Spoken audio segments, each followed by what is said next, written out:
Hey! Oh boy! Hello everybody. How we doing? Oh wow, look at that bot. Ooh, boy. Yo, thank you for 12 months. Nod notes. Oh my gosh, thank you for 23 months, Lizzie. That is crazy. How we doing today, everybody? Happy Friday. Your boy is feeling a little... What's the word? Hungover. Um... Thursday's the new Friday, you know what I mean? I was, Oh wow, thank you, Lizzie. Thank you very much. Yes, I do look rough. I'm a little haggard. I just took a shower to try and look less rough. No more work this year, holy crap. Yo, thank you, CP, for 24 months, 2 years, holy crap. Thank you so much, oh my gosh. Do we still have the sub badges set up? Also, I love this song, it's starting to get on my nerves. Do I plan on using Chat GPT for Python codes? What is that? Is that new chat AI that can write code? What is it? I heard something about that. Or maybe I'm way off. Is 1.1.6 still the most up to date? Nope. 1.1.11, which is a fun version number. It's kind of Skyrim-y, you know what I mean? Oh shit, what is this, Halgari? Chat.openai.com. Is this the... I might know this. Let me see. Oh yeah, I think I have an account here. I hope I do. Continue with Google. Oh god. Oh, I'm feeling fucking rough. How are we doing today, everybody? We got a fun stream planned. It's gonna be nice and chill. We got stuff to do though. It's always nice. Nice to have goals. I think I have played around with this. It's a free research review conversation. Yada yada. I'd love your feedback here. You guys can see what I'm doing. Close my Twitter window. System is optimized for dialogue. I do think that we might have fucked around with this. I'm not 100% sure. We fucked around with a lot of chatbots and like AI stuff at this point. Okay. This is fun. Chat stuff is nuts. AI stuff is nuts. Save a lot of time with code writing. Wow. Write an overly sensationalized article about someone discovering something in Skyrim that everyone is... No, oh my god. What a trend, right? Did you guys know that you can shoot the hawks in Skyrim? I feel bad because it's like that XKCD comic, right? Where it's like, you're one of the lucky 10,000 who get to learn this today. But from where we are sitting, some of that stuff is super well known. Every once in a while, there will be, excuse me, one of those threads that I'm like, oh wow, I didn't know that. But it is wild how it's like PC Gamers N article. You'll never believe this crazy thing that you can do in Skyrim, and then it's just the that one photo of the Dragonborn in the iron helmet walking through Riverwood. That's crazy that it can literally create code. Feeling really under the weather, so dev stream and chill is a godsend. You and me both. I am definitely... Here, let's get a different song going here. I'm starting to feel like I'm going insane. It's a good song, though. What are we gonna do? Castlevania? Let's go Castlevania, I don't know, playlist. Relaxing and atmospheric Castlevania music compilation. How about that, huh? Ooh, yeah. This is a good one. Let's turn this up.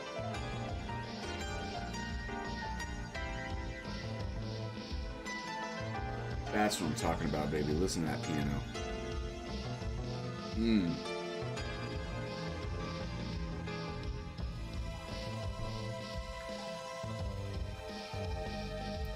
The roads are a mix. I believe that the textures are straight up blended roads. I can find out real fast.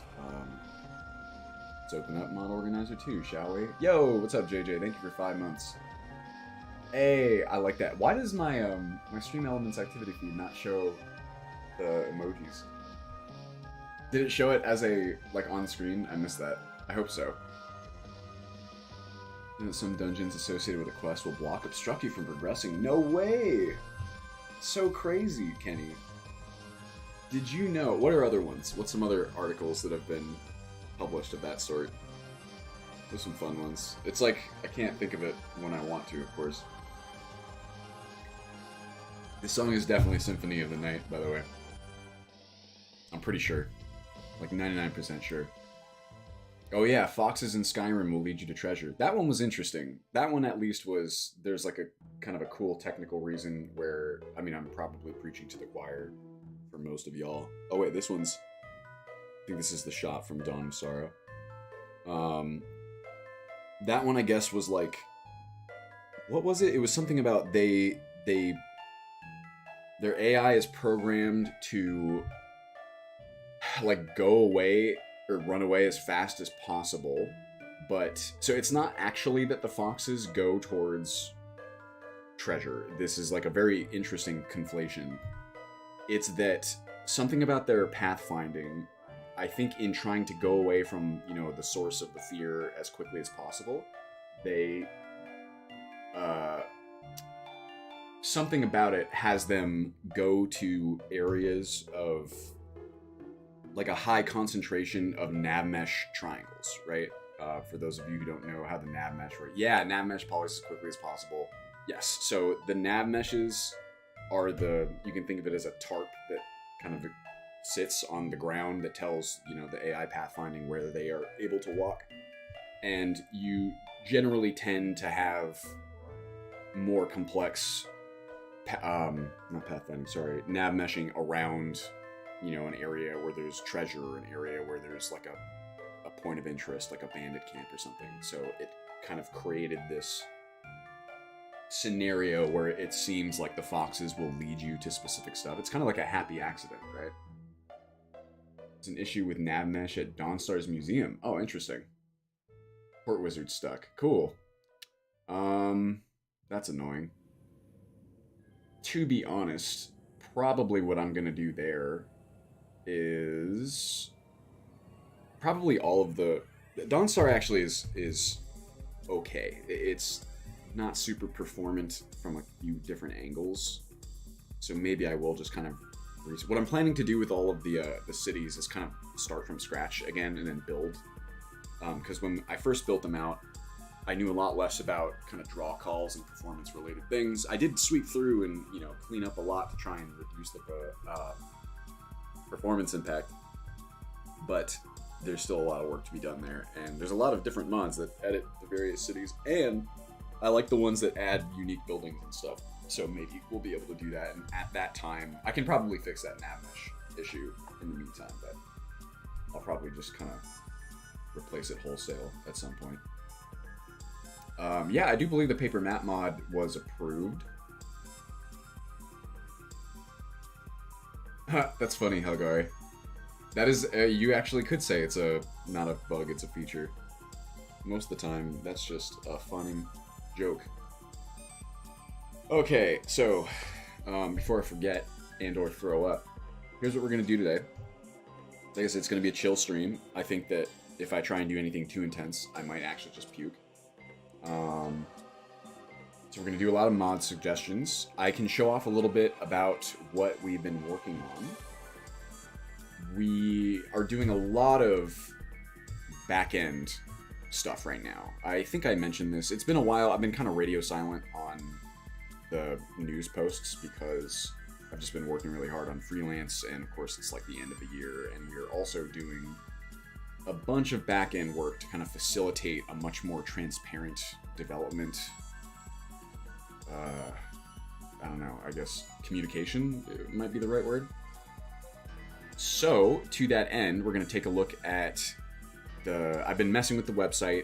I think I've showed you guys the mock-up for the roadmap, right, before, but we're going to take a look at that again because we'll actually... Excuse me. I actually might throw it. We actually are working on it now, on like implementing it. And also, we've been working very hard on the wiki. And I say we, but really it's Lizzie. You guys know that I was on a trip for like 10 days, right? Am I okay? Good question. So I kind of did some stuff here and there, but I've only really been digging in now that I'm back. And so yeah, we're just doing a lot of back end work that I think is going to help people understand. I mean, obviously the mod suggestions board is a big part of the roadmap, right? Because it shows what mods specifically we are looking at, interested in adding, not interested in adding. But there's well, I'll just bring up the mock-up. Give me 2 seconds here. Find it. Also, I want to read this. Add more unique and interesting quests and storylines to the game, such as side quests, hidden quests, and player-driven quests. This will give players more opportunities to explore the world and interact with NPCs. Improve the combat system by adding new weapons, armor, and abilities, as well as balancing the existing ones. This is fantastic. I mean, this is like unironically good advice. Enhance the graphics and visual. I mean, it amounts to, you know, make everything better, so perhaps not the most actionable, but what is this song?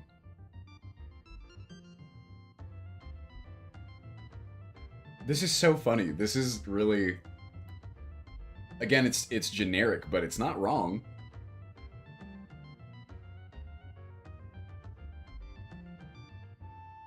That's so funny. Oh my gosh.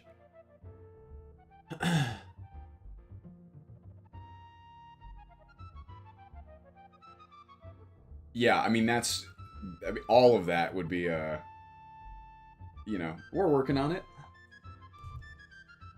What the fuck is this song? This is relaxing and atmospheric Castlevania. It feels like someone's just like sitting with a little, almost like a pan flute. Listen. Well, this is comparatively normal, this part. This sounds like a fever dream. Oh, so when I was on my trip, and we'll kind of dive in. Well, I'll explain this while I'm getting the mock-up. We were on the trip. We went to Brazil. It was really cool, except it rained like most of the time that we were there, which is atypical from what I understand. So that was kind of a bummer, but you know, best laid plans of mice and men often go awry. There is really nothing you can do about that. The bigger bummer was that I actually got sick. I was sick for like 4 days out of the trip. We don't really know with what. It didn't appear to be COVID. Yeah, my man going ham on the flute. Absolutely. We don't really know what it is. It was kind of like a little momentary bug. So I had the worst sleep. And you know how when you have bad sleep, it's just hard to do like anything else. Every day that I was sick, I would have that kind of fever dream style sleep where you're like something's happening in your dream that is like a loop, and you have to, like, for example, one of them, so I got a Steam Deck, right? I was playing with my Steam Deck on the trip, and installing all these like emulator things and whatever, and in this dream, I had to install like some apps, like some back-end apps, and there was like a specific order that I had to install them in the dream, and I had to install them with like a specific spot on the deck, and I just kept like messing it up in the dream, so I had to like uninstall it and then like redo it. So you spend all, I think it's the fever. I think that like the higher temperature is what causes this, as far as I know, but it's just so exhausting. It's like, another one was I was buried underneath sand, and I just was trying to like move the sand, and every time I would move the sand, you know, more would fall into its place, and you're just in this like loop of doing it over and over, and you wake up sweaty and exhausted and just burnt the fuck out you're burnt out from the thing that's supposed to help you recover. But it is helping you recover still. It's just, it's not fun. May I know your specs and frames on Wildlander? My specs are pretty intense. I would say, well, it's pretty scalable with the launcher, right? You can, and it's only going to be more scalable too now that we have the excellent mod list feature, which I think is incredible. I really love it a lot. But I would say for your if you have anywhere, how about this, Frank? What are you looking at getting? And I'll tell you kind of roughly where that would put you. What kind of hardware? My hardware is, I have a 3080 regular, not a TI. I believe it's an EVGA. Let me check. Yes, EVGA 3080, and I have a Ryzen 5900X, and I have those mostly for like rendering, right? No, I have not watched the Patrician TV Skyrim analysis. I have seen clips. The team has been talking about it a little bit, and they've shared a couple. Your dreams result in a nonsensical book, which I read in your... Ugh, that is so horrible. They're just so odd. And what's crazy about the fever dreams too is that you kind of wake up sometimes, right? But it's like you're still in it. You're in this like very strange half awake, half asleep state where somehow the reality of the fever dream still exists for you. And I'll like sometimes my wife will wake up with me and I'll just be like sitting there like staring, and she's like, "Are you okay?" And I'm like, "Yeah, I'm trying to like wake up more so that I don't just fall asleep and fall right back into it," right?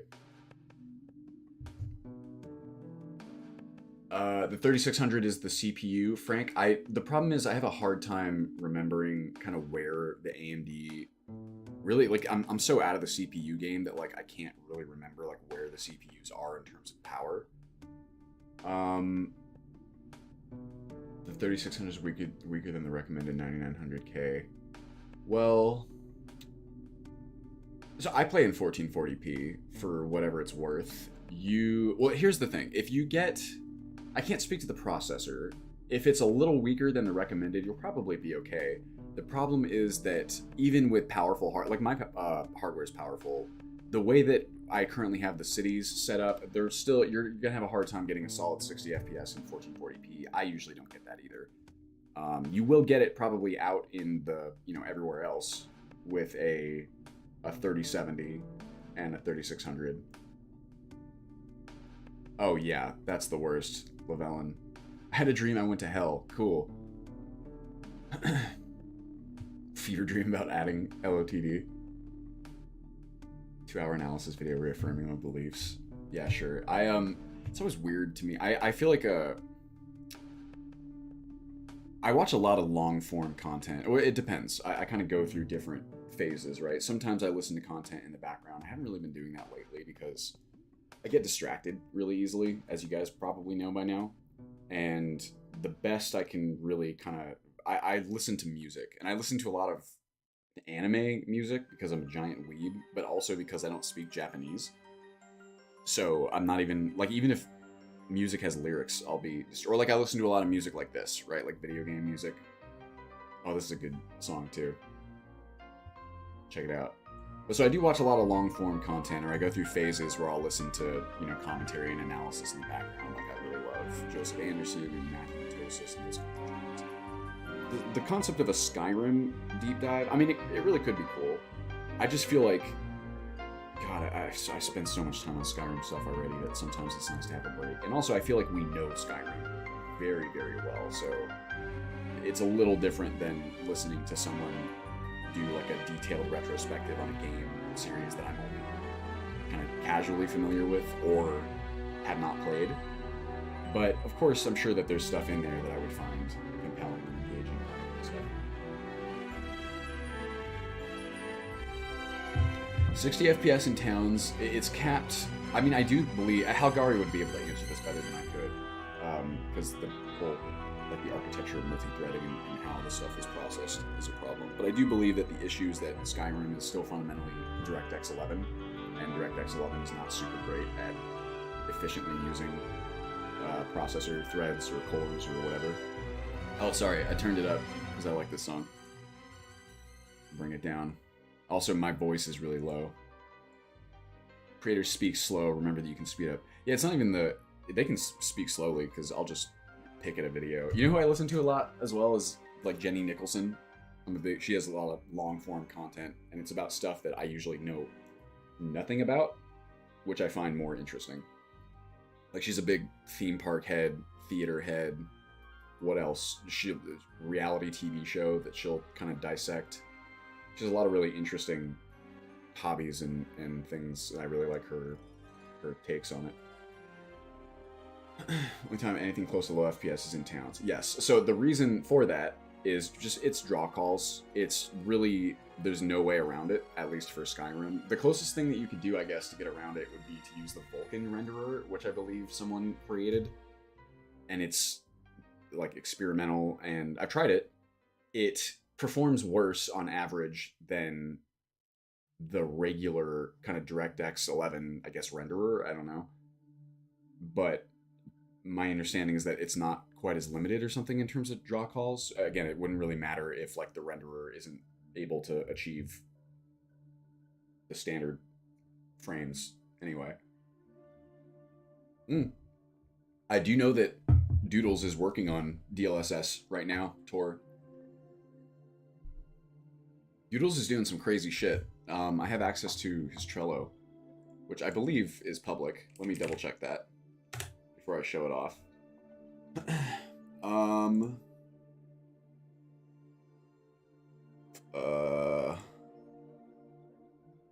Boards.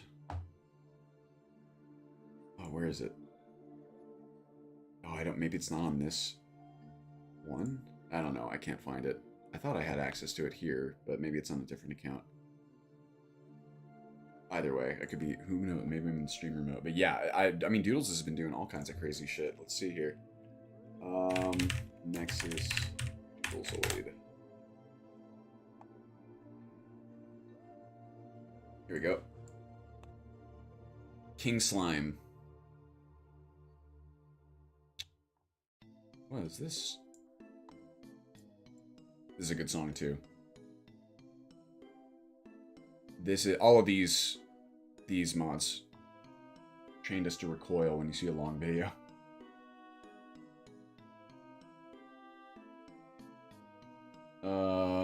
What's this mod? Why clicking this link does not appear to work. Maybe I can do this.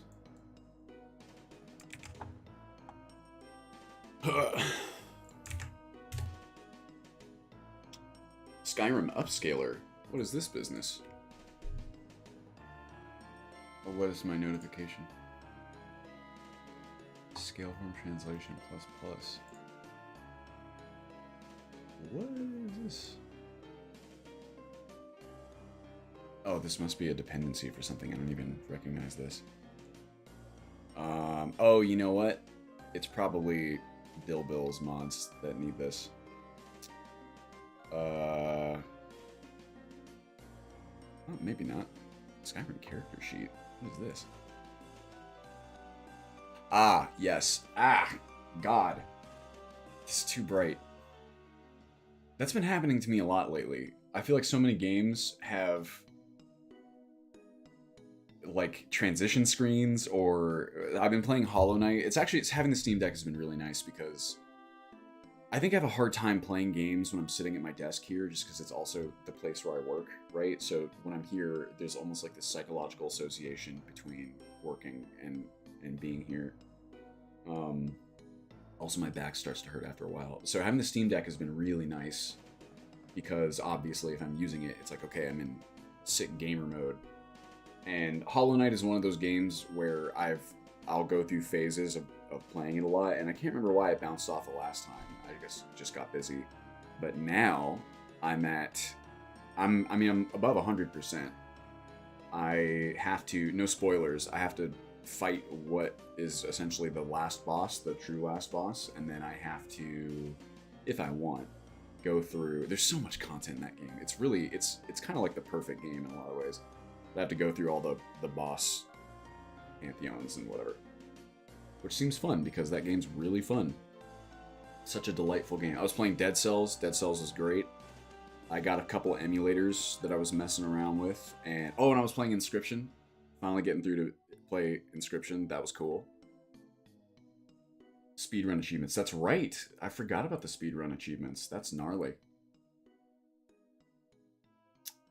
So we can do that, actually, Kenny. We can uncap the loading screens with, I believe, engine tweaks. It's either engine tweaks or PO3 tweaks, one of the tweaks mods. And there's some risk to doing that. Weirdly, what you end up getting is either there's some degree of like script instability or something, which actually might be fixed by the new improvements. There's a lot of crazy like improvement mods that have come out even like the past, we'll say like 3 to 4 months.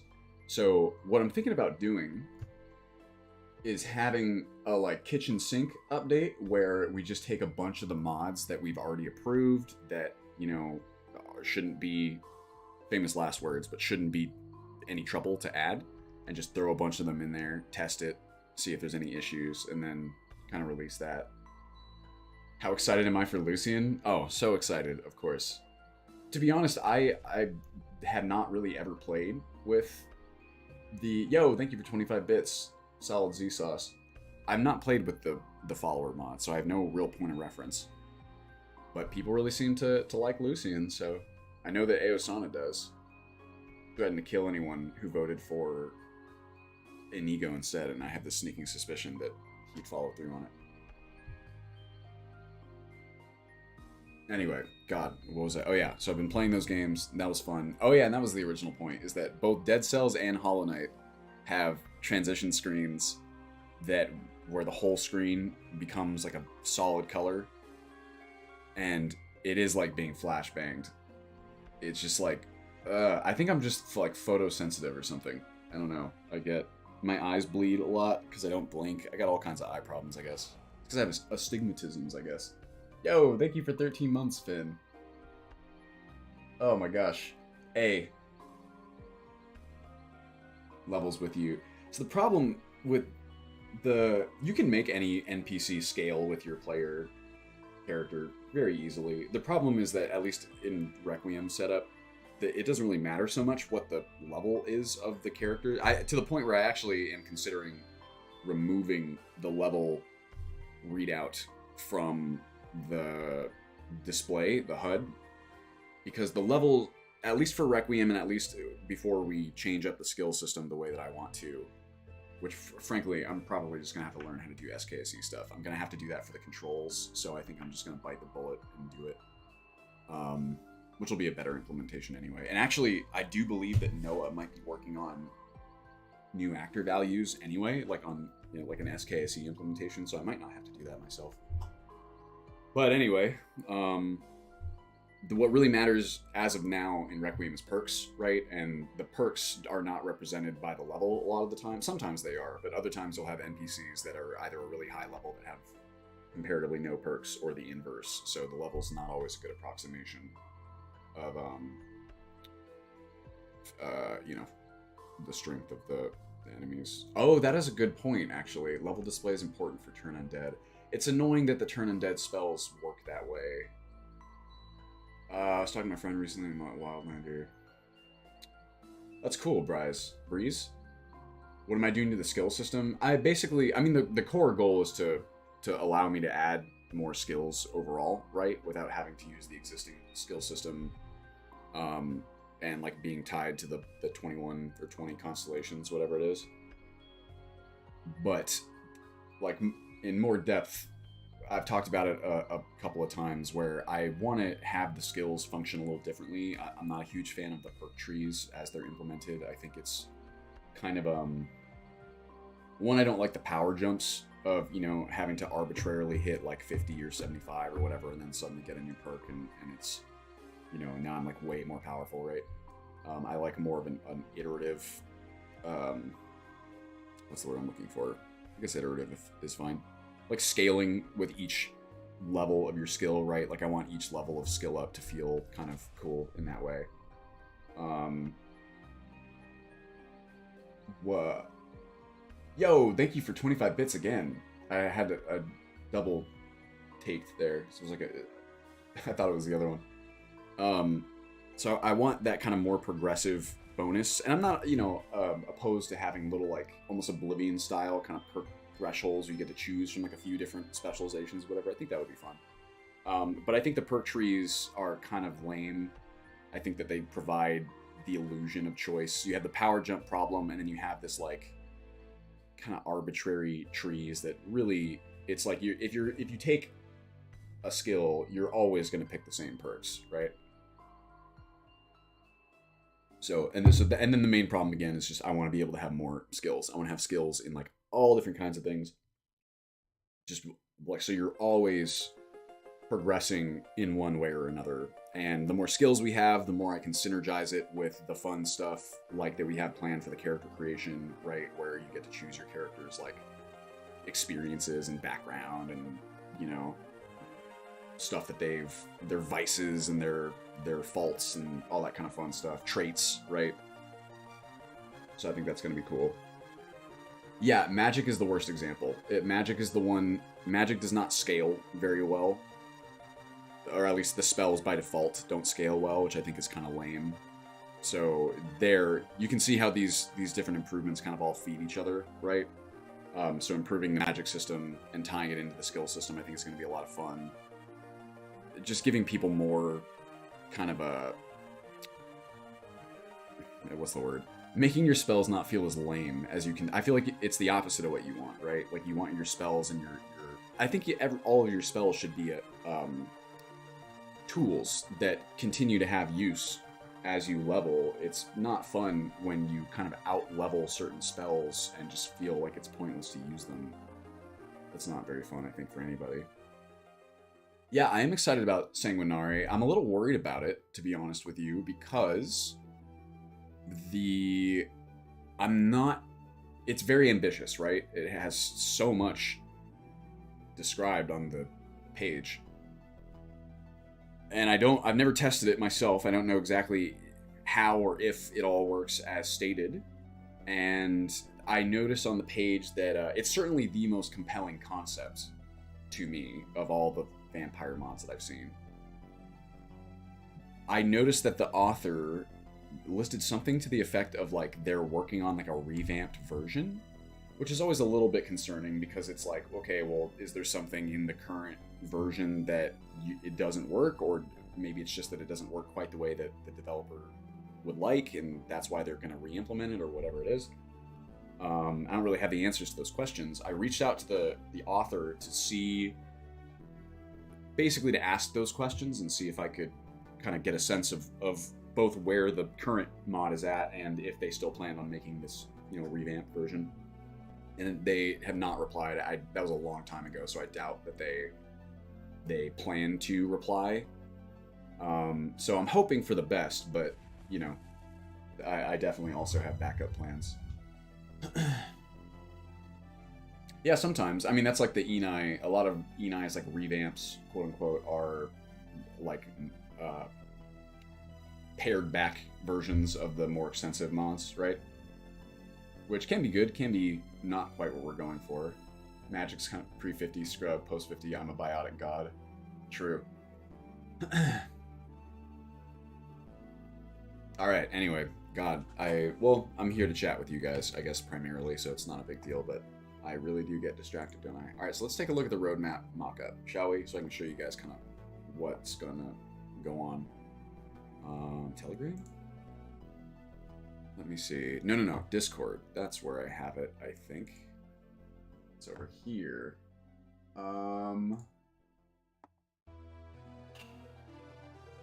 Which channel? This is a good song. This is... I'm gonna turn it up a little bit.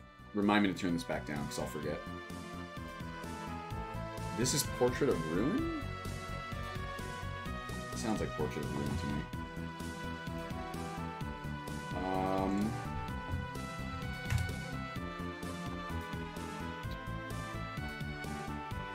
Oh.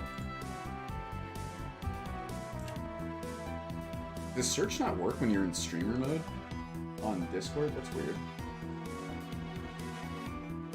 Okay, here we go. Whoa. So this is our mock-up for the roadmap, right? And you can see, I can show off like a little bit of the website changes that I've been doing, right? So the front page, I'm still working on it and kind of retooling it a little bit. I've been doing a lot of work. I guess I can talk about the wiki as well right now. I've been doing a lot of work on accessibility just making sure that we hit all of our contrast goals, right? Like I really want all of the website materials and the wiki and all that stuff to be accessible. I still don't have the alt text yet, but I really wanted to make sure that all the colors are visible and accessible to people with vision issues or color blindness and all that kind of stuff. So that's been a big focus lately.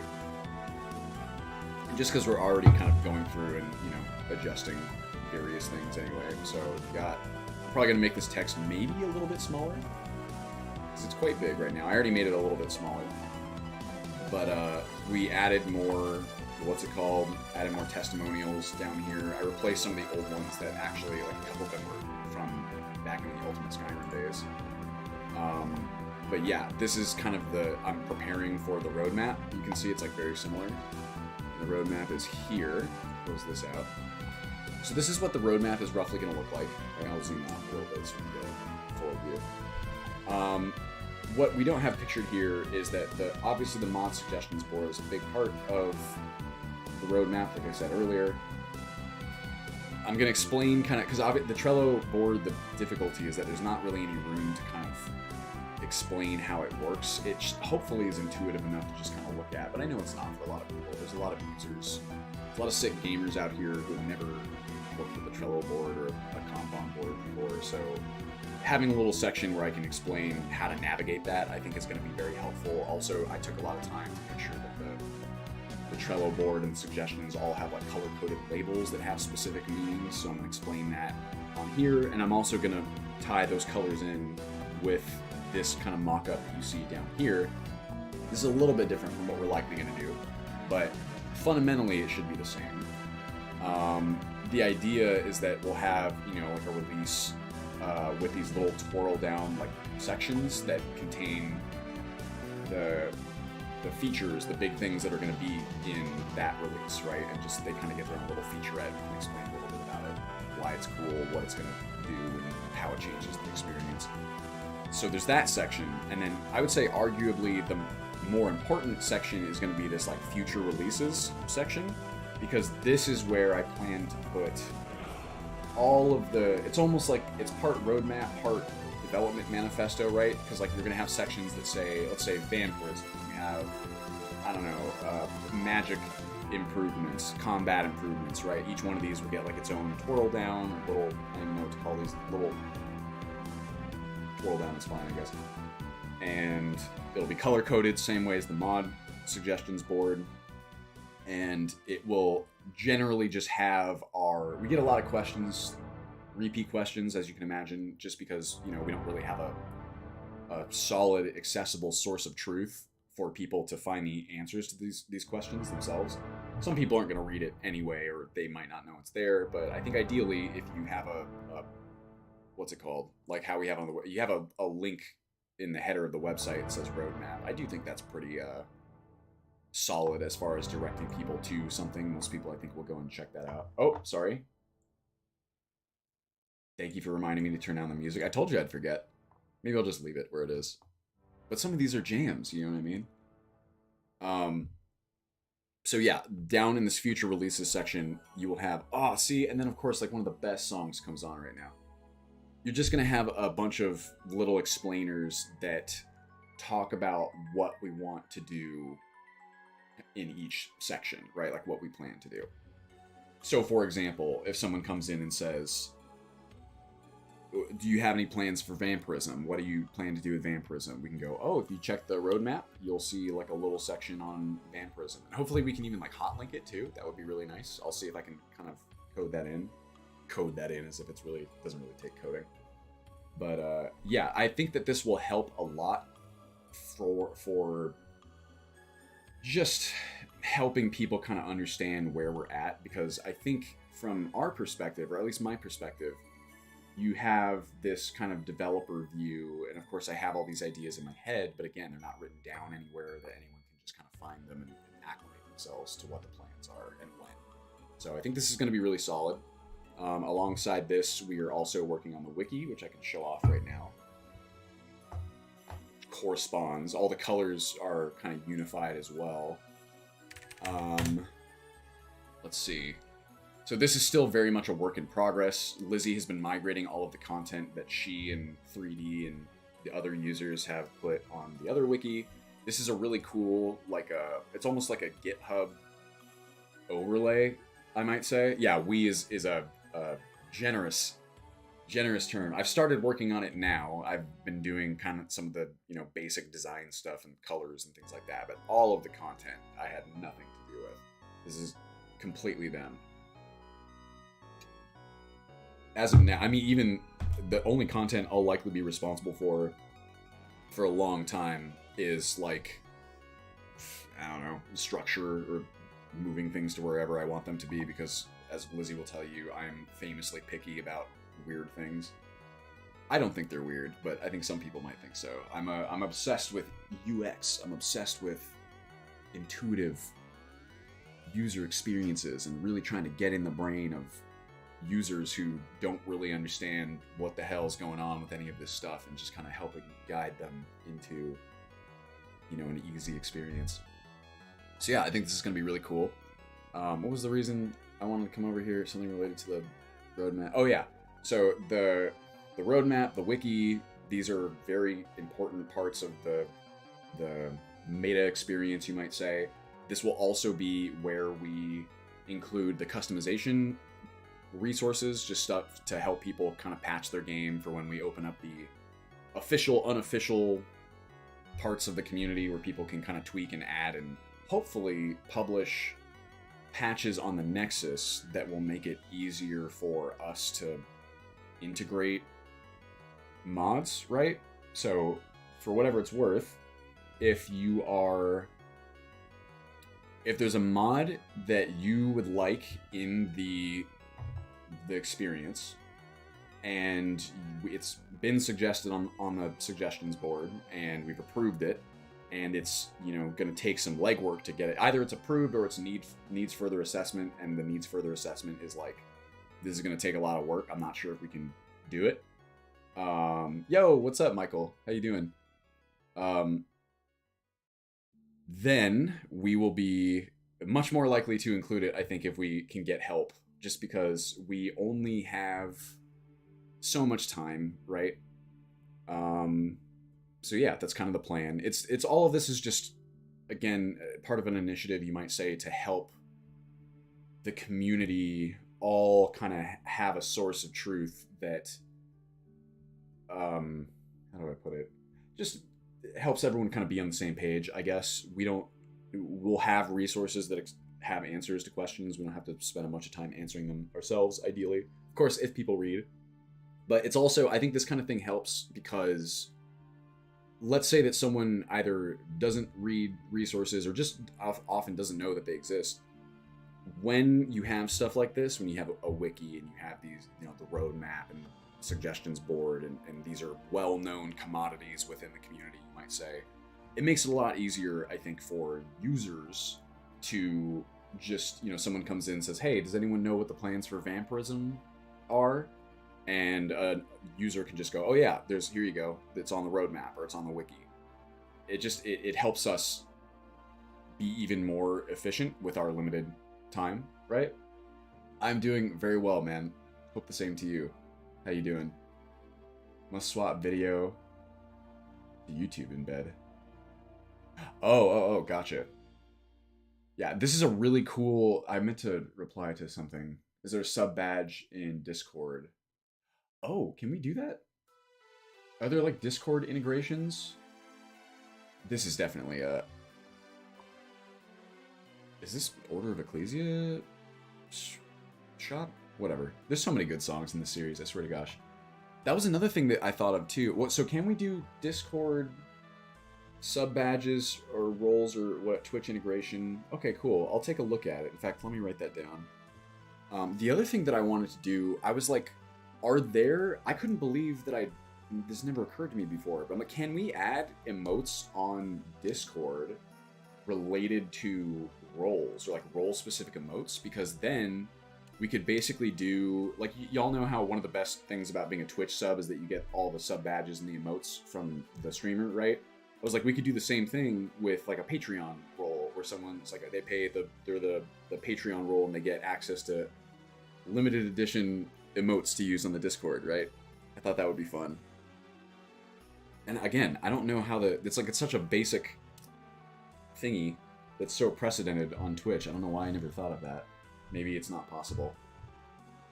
Hell yeah. It is the best part, isn't it? Who doesn't love... It's funny how actually incentivizing that the emotes are. Say... Twitch... Discord integration. God, my handwriting is so bad. Integration. Sick. Nice. Got my little notepad here. Where's my actual note? Oh, there it is. Okay, so yeah, that's all that. I think that's kind of everything that I wanted to talk about for these. Again, we'll continue building these out, and when I like publish the actual roadmap, I'm probably gonna make like a formal news post, and I'll just be working on the website and adding various things. Deep dive, spell research. Go take a look. Deep dives, spell research. Ultimate Skyrim subreddit. Nice. Oh, this is great. Oh, that's what I was gonna say. So this is what is it called, Lizzie? Jekyll is the Jekyll or just the docs or whatever it's called. It's basically just like a theme, right? That you can create a little. You can see that we routed it straight up through the wildlandermod.com domain, which is really nice. It's very simple and easy to understand, I think. And it's very fully featured. For a while, we were thinking that we might want to grab like a media wiki site and like host it and kind of transfer the stuff over there, which I guess technically is still a possibility. It's just hard for me to imagine why we would need it when we have this now. I think this really kind of covers all of the needs that we'll have, right? Like we can go through and structure it however we want, and there's a lot of formatting features to make things nice and clear. We've got call outs, we've got gotcha, very cool. Thank you, Lizzie. We've got on the homepage there's a couple call outs. So we have like stuff like this, right? That are really nice, I think, for user tutorialization and resources. These are the kinds of things where I like to mess with the colors just to make sure that for anyone who doesn't know, actually, any designers, web designers out there, there's a few different tools that do this, but this one's my favorite, personally. It's sorry that it's very bright. It's a contrast checker. This will tell you how readable your text is. It's honestly just a good design tool in the sense that like high contrast is easier to read, even for people who don't have, here, let me make this darker, sorry. Even for people who don't have vision issues, there is a definite kind of best practices when it comes to contrast. You want to find the line between, like, maximum contrast is not great. That can really strain your eyes. I can kind of give you guys an example of this maybe. Or actually, here, let's just do it this way. Trusty paint, right? Why is this so tiny? So if I take this, how big is this? Oh, tiny, tiny. There we go. I'm gonna fill it with just straight up black, 0, 0, 0. And I take my text, I'm gonna go, oh, that's black too, isn't it? Color 2 maybe? I'm not gonna do it. Paint is weird. LOL, funny. Actually, we're gonna make this much smaller. Even smaller. Let's say 14. So if you look at this, now I can very easily see what that says. So the contrast, this is as contrast as the highest contrast ratio you can possibly have. This is pure black and pure white. But this strains your eyes. This is hard to read. It just hurts after a while, right? The reason why light mode actually still is used on so many different things is that I do think that having even though having a giant white screen is like a flashbang, it's not ideal either. I think it's a little bit less straining in a weird way than having the dark background and really white text. So, conversely, if you, let's say, this looks like a fine gray, why not? I'm gonna do, it's a little bit bright. Let's make it a little bit darker. Maybe here, sure. That's fine for now, why not? And now, it's still a little bit bright, but we're gonna make this white. Say, LOL, funny. So in terms of readability, this is still, oopsie. Paint. You can still read that very easily. It's not going to strain your eyes, and this is just a very quick demonstration of this concept, right? Where you have to be careful with your contrast. If you maximize it, it's not going to be a fun time. And then conversely, let's do like a shitty. Like this is actually brighter still than. God damn it! Why does hitting escape not just preserve it?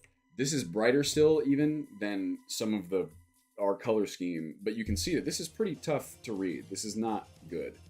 If can I get the hex of this? Evidently not. I'm not going to bother. Whatever. If we plug this into the contrast checker, it would be quite unhappy with us, I think. And so yeah, this is a really nice tool to be able to do that. There's also tools that will test for color blindness, like a big one that I use. Where's my bookmarks? Whatever, I don't know where it is.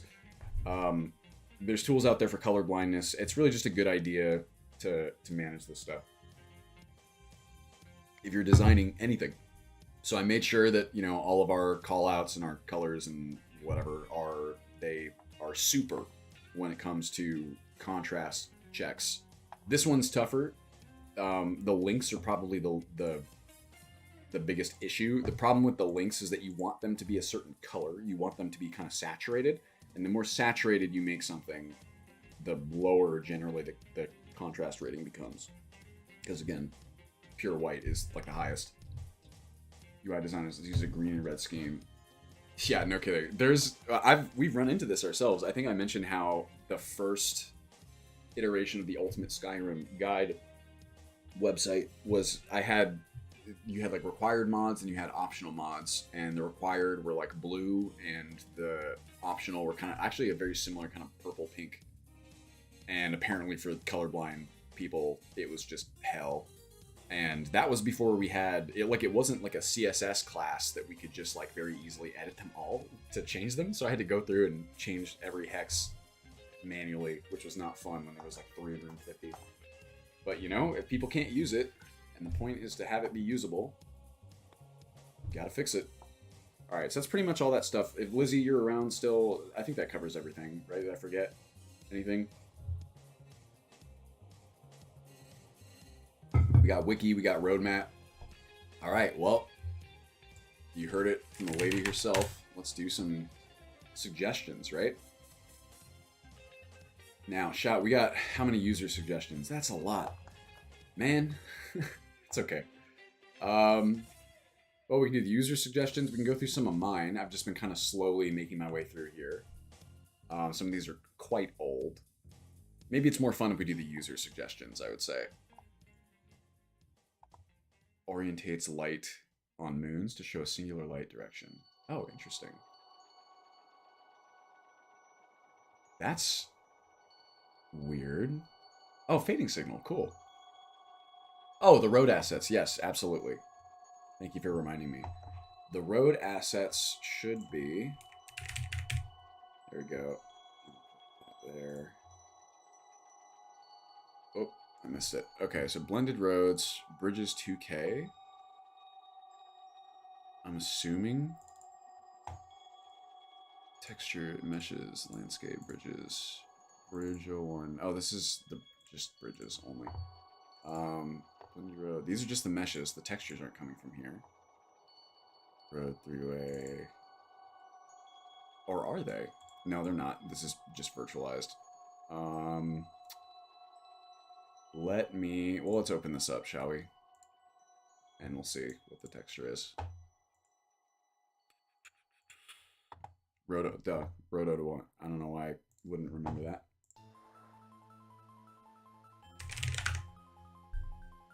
Textures. Landscape, right? Roads. Oh, Skyland, AIO. The old version, that is. There are a lot of new versions of AIO. And I'm probably going to update at some point. However, there are a lot of these. I know that some of the textures that I really like have been replaced, and there's a reason I still use this older one for some things. I know there's a lot of improved ones as well, so I'm going to have to figure out kind of what to do there. Yep. That is something I really like. Let's go ahead and Skyland should be where? Somewhere in here. There it is. This is version... That's not correct, though. It's not 1.0. I'm not sure if you can still grab these ones, though. Because this is... It's been a while. Oh, yeah, okay. File archive. Oh, can you? Wow, you can download from the archives? No, you can't. I didn't think you could. Alright, chill. This says version 1.0, but I know it's not correct. It's multiple or 1.0, whatever. I don't know. Who can say? Ah, gotcha, Llewellyn. That's interesting. I should probably have known that. Okay. Suggestions. What time is it? 1:12? Hey, we made pretty good time on all that other stuff. Where is my haha? Okay, we're gonna put this here. Say goodbye to chat. Goodbye to doodles. And oh, I wanted to look at this really fast. DLSS. Okay. What the fuck? Like, actually, though?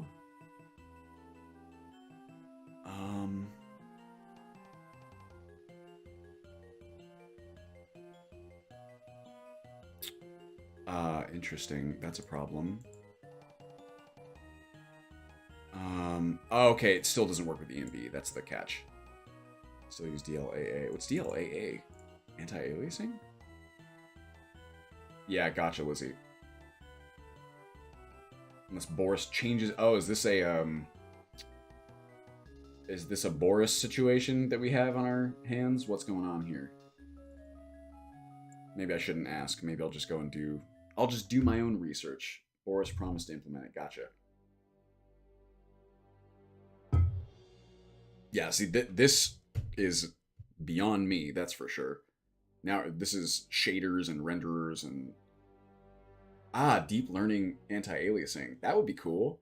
It makes sense. Why would I not even think of applying that technology to something like anti-aliasing? It's like the perfect use case for that. Last I heard, he wasn't interested in doing it. Maybe that's changed since. Why? He dislikes NVIDIA.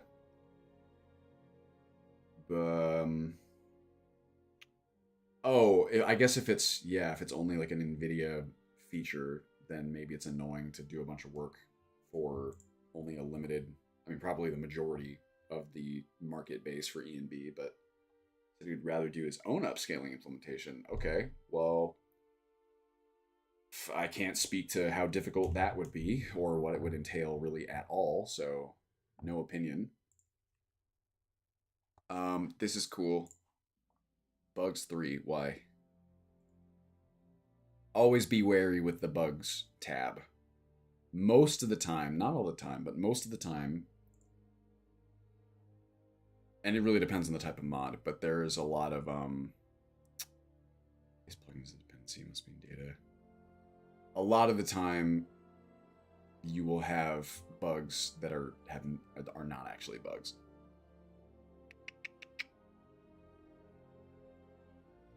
Oh, this is Skyrim Upscaler. Whoops. I thought I was looking at Skygazer Moons. I was like, that's weird. Alright, we got... It's 1:15. I might need to use the bathroom here in a hot second. Take a quick pee-pee. So I'm trying to drink a lot of water, because, you know, that's what you do when you're dehydrated and hungover. Then you have to pee a lot. This looks great. Interesting, Odin.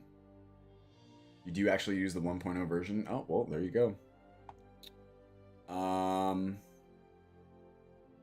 Oh, that's crazy. 4K resolution, absolutely unnecessary. Ah.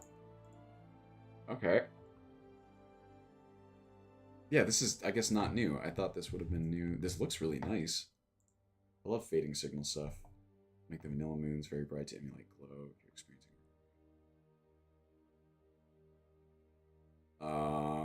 Okay. Well, I mean, this. Whoa. Can you make them 8K, please? Why?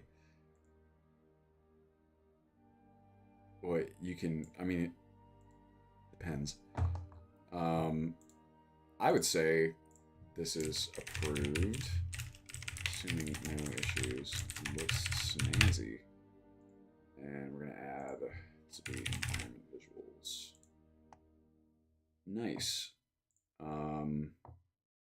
You might also call it a bug fix, not a big fix, because the moon directions, that's kind of like a bug, right? Brady's Sky AIO. I don't think so. No, I'm hungover now. I was sick before, but that was a little while ago. Hopefully I'm was back to 100% before poisoning myself with alcohol last night. But you know, it's kind of worth it because we're getting really good. Well, I guess you could just play the game and not drink the alcohol, but we're getting really good at House of the Dead 2, which is my favorite light gun game of all time. We're really starting to melt the bosses that are designed to drain all your coins are quickly becoming not nearly the issue that they were. I think last night we beat it with I think I had 2 continues, maybe 1. It's pretty good. Not bad. Not bad for canonically 2 chuds with a 6 round pistol. Brady's Sky AIO, huh? I'll Google it. Is it on here? Maybe? Staves. This one's been approved. Let's see here. I'm going to go over here just in case I go to the Nexus page. 24-year student in law and economy. Oh, it looks like we might already use one of the retextures. Cool. Is that issue fixed with the eyes not registering with E&B lights? Is that still a problem? Does anyone know? Cool. Oh, the skeleton replacer. I do remember this one. I thought this was rad. Problem is, it's definitely a mesh replacer as well, but the meshes are good. Where am I looking here? Sky? Sky AIO. Whoa, there's a lot going on there. That's very nice. That's a bit much for me. Depending. Damn. Mastering skin and moons and auroras. Interesting. Oh, the auroras as well, huh? Yeah, this strikes me as FOMOD. One issue with that, at least you can do it in 2K or whatever. One issue, I've said this before, so a problem with FOMODs, and it's still not a bad way to do it. The FOMODs are, the advantage of course is that you get to choose easily through an easy to understand installer which options you want. The problem is that, like this, right? We're only going to use one of these, and yet we have all of them downloaded in the archive that we have to download. I've often thought about a way to try to maximize file efficiency this way, but it's really tricky to do because you either kind of download these archives or you have it delta patch from a alternative file, version of the file, right? But if you do that, then you also have to make sure that the source, something from the source archive page is being downloaded, because otherwise it won't actually download where the texture comes from, which is a problem. You can't have that. You need to make sure that everybody gets credited. It's only right. This is beautiful. Interesting. Okay, Cyberpunk, huh? All of his additions give the world a more dynamic feel. That's quite the sell. Let's see. Environs provides an overhaul to the area around Colscaper Mine. Oh, interesting. So these are world state changes as well as improvements. I like the kind of visual design here. This is someone who clearly gives a shit.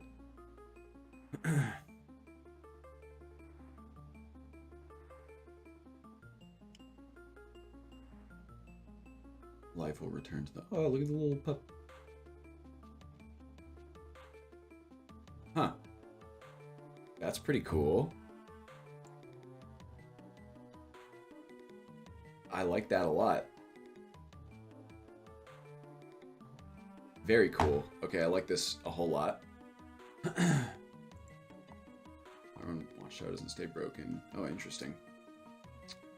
Greenwood Shack, Ruined Tundra Farmhouse.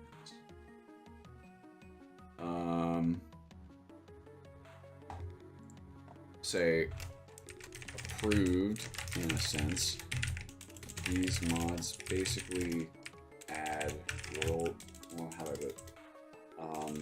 Expand locations with world state changes. For example, there is a Holsteger mine mod that has miners move back into rebuild and move back into the destroyed house destroyed by Force 1. Would need to evaluate on a case-by-case basis to ensure performance, but I love the concept. There you go. Oops. This would be purple. The miscellaneous world expansions. I guess you could say like city and town expansions in a sense. Call that approved. Approving, denying, needs further assessment for author cards is a little different, right? Because it's not a mod unto itself. Yeah, it makes sense, Lizzie. That was a little firmer than I planned on setting that down. Archmage Khadgar's robes. I thought I actually already approved this one.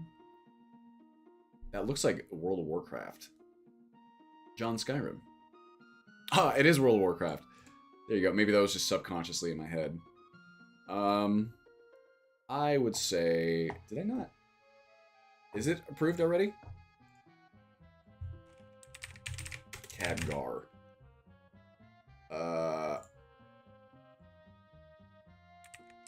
Oh, it is World of Warcraft, is what you mean.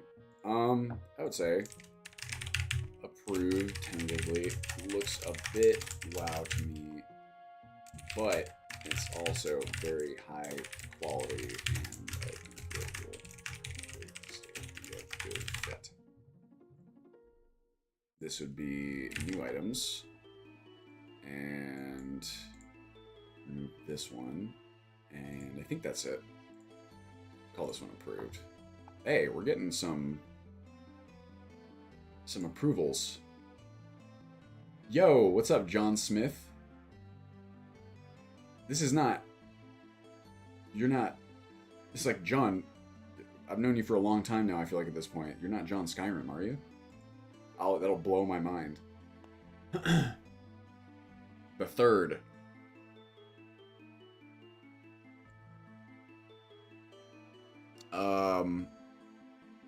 Auto sleep for me now. Immersive when your spouse takes you. Ah, gotcha. Okay, just making sure. I was pretty sure that wasn't the case, but that would have blown my mind for certain. Immersive when your spouse detects you're wanting to go to bed and they automatically join. Oh, that's interesting. Thank you for saying this, Lizzie. She knows what's up. Auto sleep for me now. Most vanilla follower detect player auto sleep.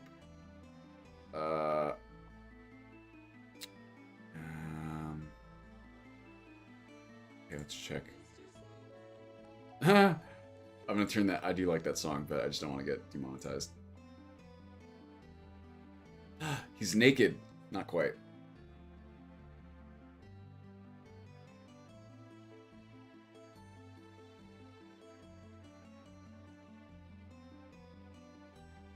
There's even lines?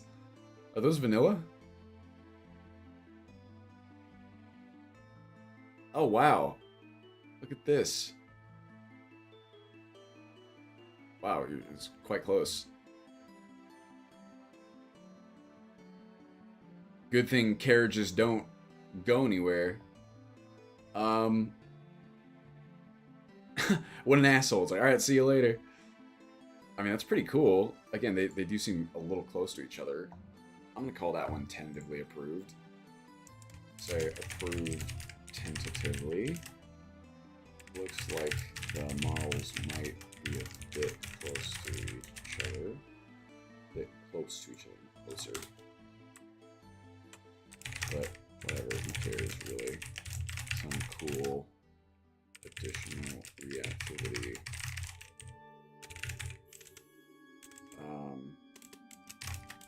That's fine.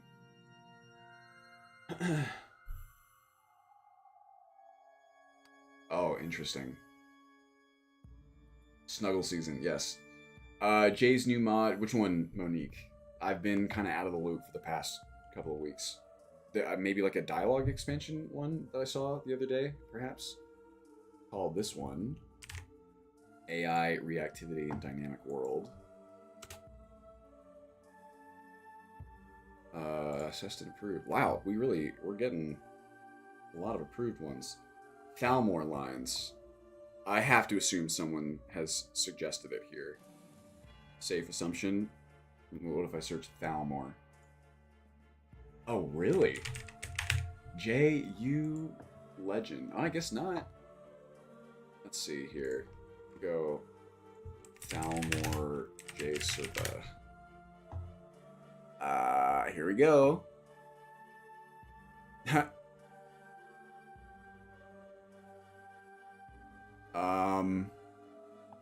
We'll watch the video. And I think I can turn audio on these and not get demonetized. New combat and idle lines to force on. Oh, it's like conditional. God, it just sounds... I'm literally like, was that a vanilla line or was that an added line? Because that's the degree of quality of all of Jay's stuff. Shouts friends dying. Oh, cool. Hell yeah. Oh, that's so sick.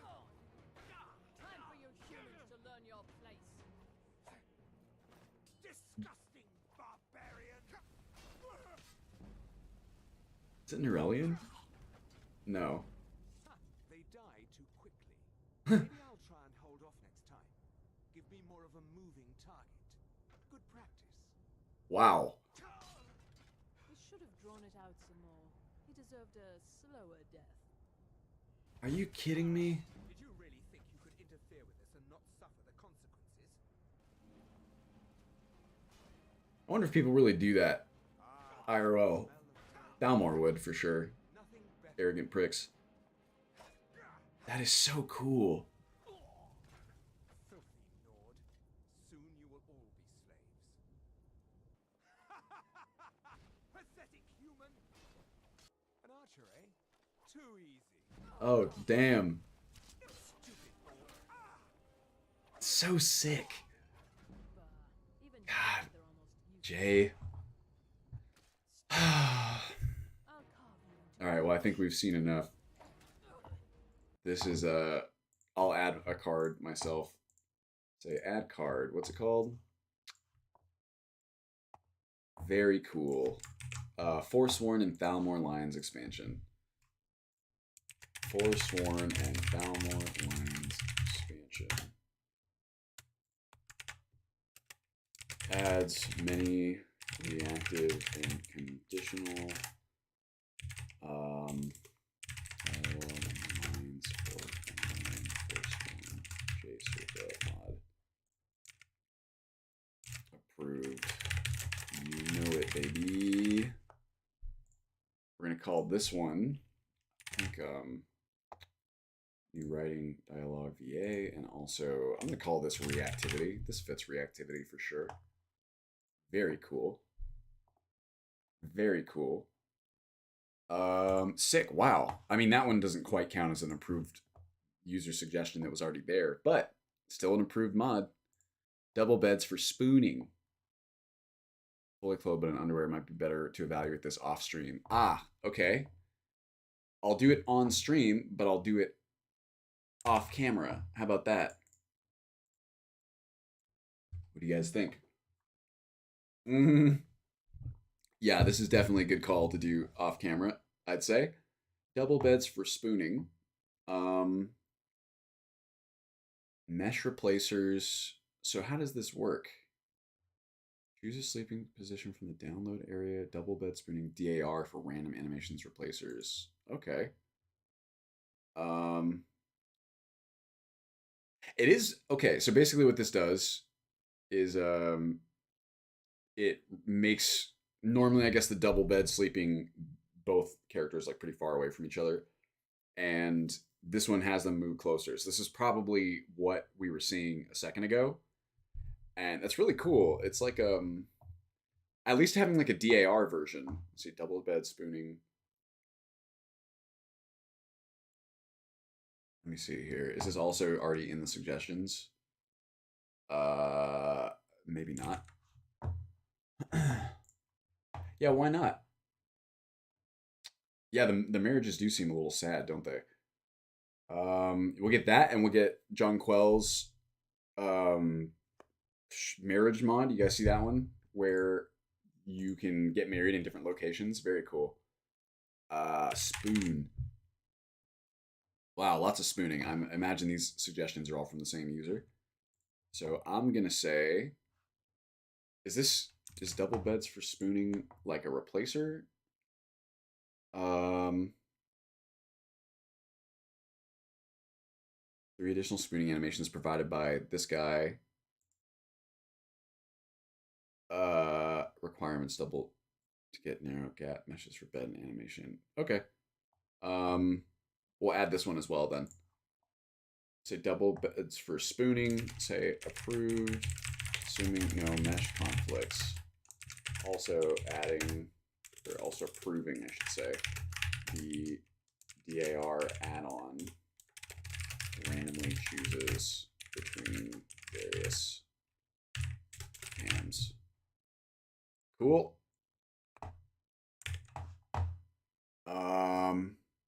No, I'm gonna keep this off camera for a second. I just need to grab the link. Let me do this one. Will be assessed and approved. And we're gonna call this, I guess, just animations, right? Animations and skeleton. Cuddly sleep together with spouse. Cute, wholesome. That one's approved. And then we got, I need to add this one manually. Now I can go back over here. Assessed and approved. Yes, I think these are all suggest. Yeah, spooning update. Spooning update when? This one is double bed spooning DAR. Adds the animations from double beds spooning DAR framework. Through issues.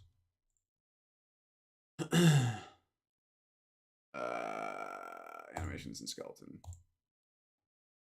Frostfall functionality save yourself. Oh, that would be so cool. Pumpkin cake if it's like makes it slightly warmer. But then you would just only ever want to sleep like this. Campfire spooning. Oh wow, that's like literally what this is about. Oh, this one's very cute. This guy's facial expression is terrifying. Um, Lawrence Fishburne, Bernie Sanders, Natalie Portman. Sure, why not? Say approved. Assuming no issues, match conflicts. I'm not quite sure how it's how it works. Animations and skeleton. Boom, baby. Lots of. I don't think we've had a non-approved one thus far. I'm sure we'll break that streak eventually, but cool visual idea. Ships on the horizon. Ooh, that is cool. Are they static though?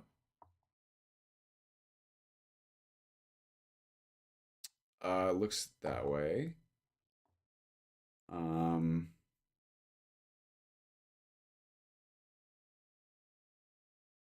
Not see the ships.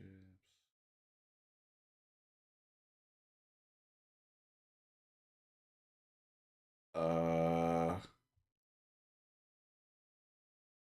Interesting. I think. Well,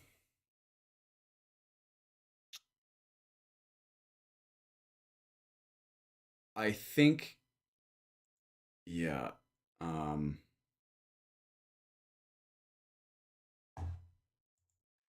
So this one, I'm gonna say needs further assessment. I really like the concept of having the horizon populated with ships, since we know these are used trade routes. However, I'm a little concerned about having static models in the same place all the time. I may still decide to add it, but I'd be even more inclined if the mod is updated to somehow move the ships or even dynamically show them based on time or some other condition. Could be hard with quality. Man, I'm verbose on this one. I don't know why. Say there also seems to be a lot of support demand in the comments for a moving version and some cool implementation ideas to manage it. So maybe we'll get that before long. Nice. I'll call this one. What would you call this? Environment visual, sort of. Right? I'll call it. I wouldn't call that reactivity or AI or dynamic world because it's not actually interacting with any. Yo, thank you for 25 bits. Much appreciated. Oh, and the sub. I missed that one 44 minutes ago. Oopsie. That's my B. Let's get this music back too. Cool. Fits. And we're gonna call it needs further assessment. But that's like about as close as you can get to approve without just being a straight approval. JS Instruments of Skyrim. Ooh, wow, holy crap. Jeez, what the hell? John, Skyrim, what the fuck? These are so nice. Holy gosh. Yeah, we can check, but the thing is that that looks like a pretty smooth loot. So let's go ahead and check right now. 2K textures. The thing is that John's, yeah, the problem with the chicken versus this one. Now the chicken was also crazy in terms of poly count, right? You will have instances, of course, where these instruments are kind of like out and about, but most of the time when you see the instruments, they're indoors, and indoors there's really not a problem usually for performance. So sometimes, even if you have a very high poly model, you can get away with it because the circumstances in which you'll be seeing that model allow for it, right? The chicken, on the other hand, is exclusively going to be encountered in high density, high poly situations. That makes it a much tougher addition or consideration, right? What I was also going to say is that John Skyrim is no slouch. I do think that he's been at it long enough to know kind of how to optimize. That's kind of what I feel like off the top of my head. Call it conflicts. Do I not have anything overwriting these? I thought I would have, unless it just remaps the entire mesh. Oh yeah, it looks like it does. That's why. What is this song? This is nice. Loot fin. Okay, well, we can do this. Let's take a look at this one. So that's very high poly. I kind of like the idea, again, as we lean into like Bard stuff too, it sure would be nice to have these different variants of, you know, like loots and stuff, right? and have them look really nice in the drums. That is a lot of triangles, though. Let's see. Open. Well, you know, it's not as many. I mean, it's not a small amount by any means, but it's not as many as I thought it would be. Like, this is still pretty efficient. This is a little gnar. I don't really know if we need that level of detail on these, but or this either. But clearly, it's supposed to be a very high detailed model, and so that's what you get, right? These also could be... No, that's fine. So it's very clearly a high detail model. Whether or not we could get away with it. I mean, at the very least, we could put it in the Ultra profile. In fact, I might just say that. I might approve it tentatively for that reason. What is this song? This compilation is funny. It goes from these, like, epic tug on your heartstrings, you know, compositions to, like, this one. Listen to it.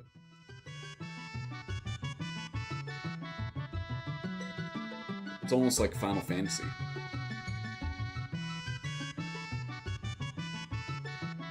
Brilliant. Love it. I don't dislike it. It is funny, though.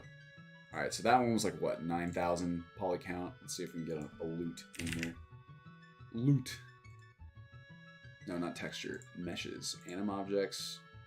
Oh, this one might... Loot.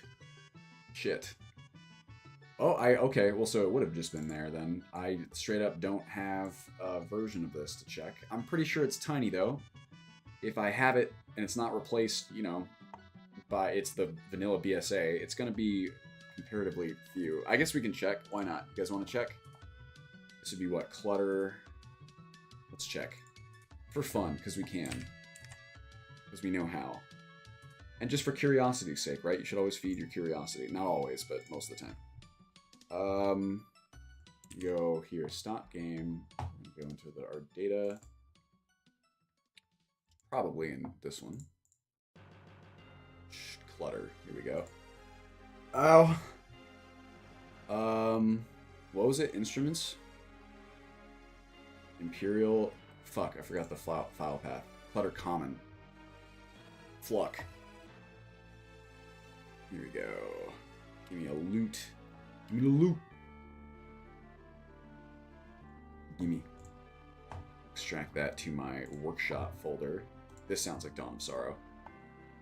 You guys ever played Castlevania games? I talk about them all the time. Do I just sound like a crazy person? They're quite good. Hollow Knight's a Castlevania game, basically. Get on out of here. Which is clutter, loot. Will this easily tell me, actually, how many polys there are? That's actually not bad. It's pretty good quality model. It's pretty good. Pretty good. Oh, Simon's Quest is rad. Love Simon's Quest. Those old ones they're actually still really fun if you have someone kind of temper your maybe not temper your expectations, but like set your expectations. They're very difficult. They're not Metroidvania style. That didn't come until later. I almost want to say Symphony of the Night was the first, like, kind of super Metroid style where you kind of, you know, explore and backtrack. Maybe not. But they are really fun for what they are. They're linear action games, and I think sometimes when people go back to play them now, the controls feel kind of sluggish, right? And people aren't used to the crazy knockback. But if you kind of like push through it, those things actually do make for a really fun experience in my mind. It's like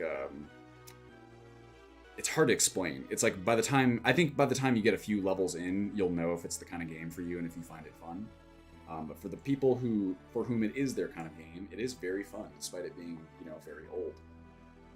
I'm gonna put this in Model Organizer. Oh look, I have one. Chicken. Copy. We're gonna go mods. Go. What did I call this? Workshop folder. Meshes. Sweater. Common. Boom, baby. Refresh. Just wanted it actually doesn't even need to have the correct file path. Yeah, okay, so you're looking at a multiplication of 10 for the vertices. Yes, totally. It's I think Castlevania 3 is probably... Well, I don't know. I'd have to ask someone who still plays those games regularly. I know a few people who do, actually, runners. I do think that Castlevania 3 is kind of commonly regarded as the best of the 3 NES ones, but I could be wrong about that. Are the UVs the same? You like the textures? I would think not. Those were definitely custom textures in John's, for sure. Well, I think... Ah, I understand. It's possible. Maybe. It could be. We can take a look. That might be harder for me to gauge off the top of my head. Let me see here. It looks entirely... Well, this looks pretty custom to me. Oh, can you? How do I do that? I can try and do that right now. To learn more than anything. To be honest, when it comes to Nifscope, I'm pretty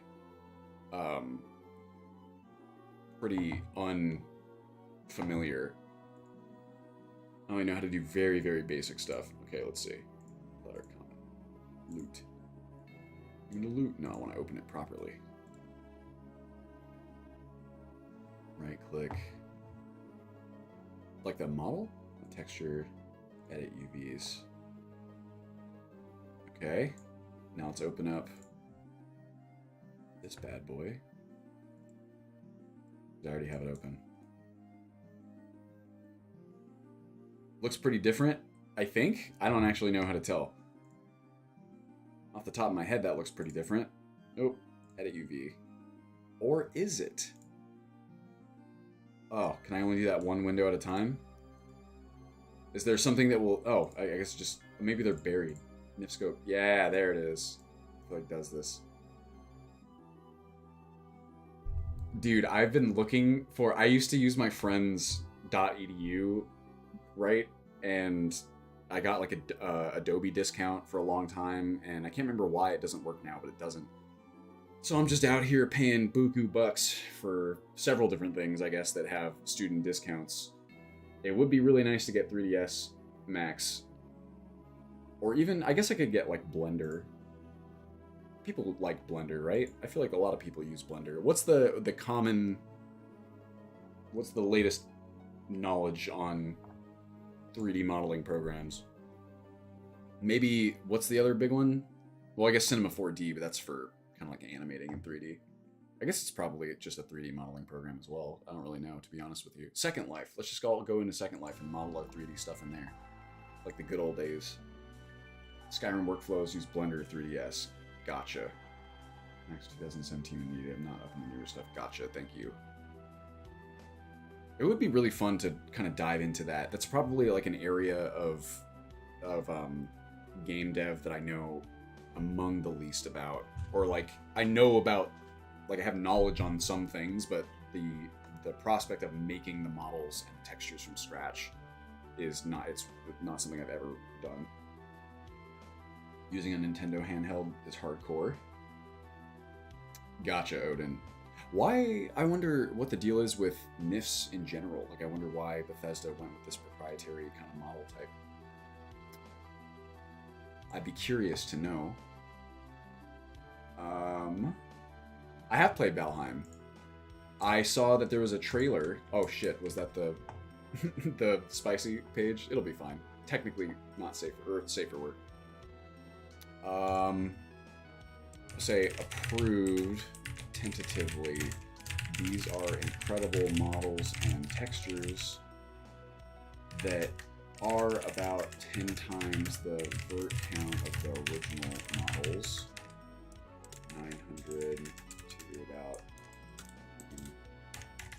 1,000 but I think we can get away with it because 9K is still not massive, and you usually encounter these models indoors. At least we can make it ultra only, unless it proves to be too performance heavy. Ultra, and this would be item and object visuals. And I guess you can say maybe it's related to, nah, not really, jobs and stuff. Last game I sunk a lot of time into and Wildlander mini release. It's very, yeah, so what is Mistlands gonna be? Yeah, okay, so why did they just drop this super sick animated trailer? I was like, it's like the animated trailer that none of us knew we needed, right? I thought it was really rad. And actually, Valheim was part of the inspiration behind that skill system that I was talking about. And of course, this is not, many games have done this sort of thing, but I love how in Valheim you have these different skills for just doing even basic things like running, chopping wood, and, you know, mining and these kinds of things, I believe. That's one of the things I really fell in love with the OG Elder Scrolls game. Well, my OG Elder Scrolls game was Morrowind, and then when I played, you know, Daggerfall, obviously there's a million skills there. I just really like that. Yeah, Oblivion, of course, as well. Max is great, it's less accessible. Ah, I understand. It does seem like I anecdotally see a lot more people using Blender. That also could be because, is Blender free and 3ds Max is paid? Bethesda reasons kept building on NIF rather than adopting industry standard. That would explain it, Monique. Huh. Interesting. I gotta ask my boy Tyler. He's a 3D artist. $300 is pretty pricey. It's definitely...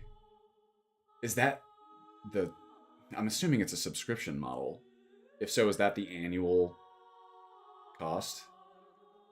Yeah, I really should. I didn't go very far into Valheim. We only got really to like the Black Forest. We killed the second boss, I want to say.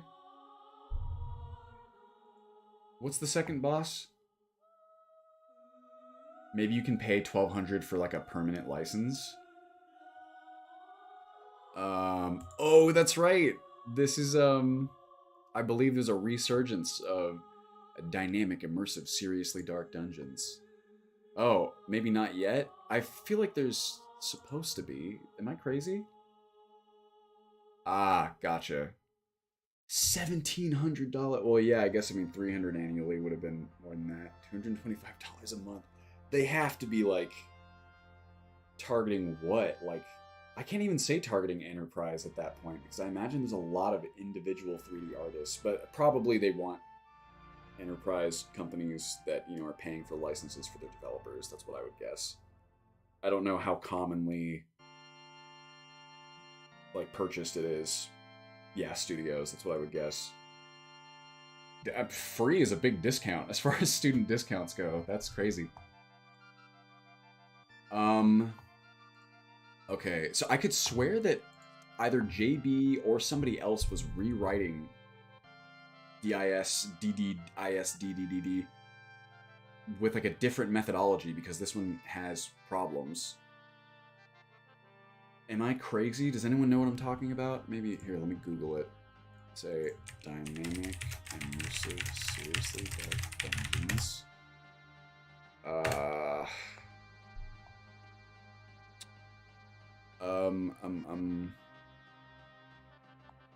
Oh, Shack and Mod's not going there. Say, tools, anytime, past year. I could swear I just saw something recently. Experience just... Oh yeah, wait, here we go.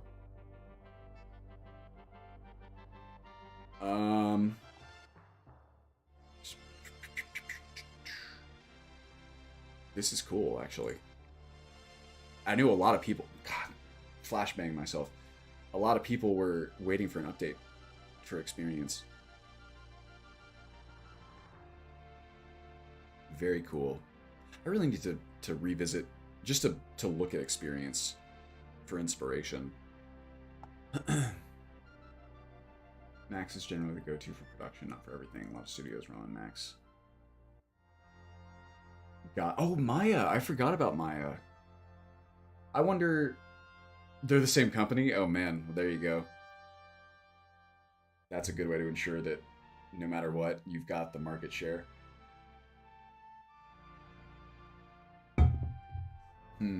What's the... Do you happen to know kind of the use cases that would prefer one versus the other, Monique? And Maya is also free for students. I guess maybe if that's the company's kind of approach, it makes sense it would happen with both.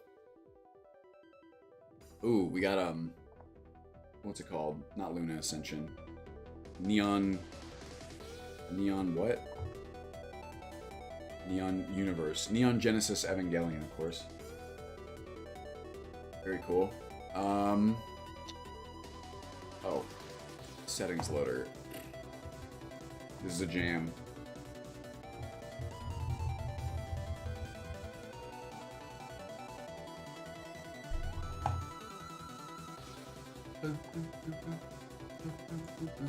Where...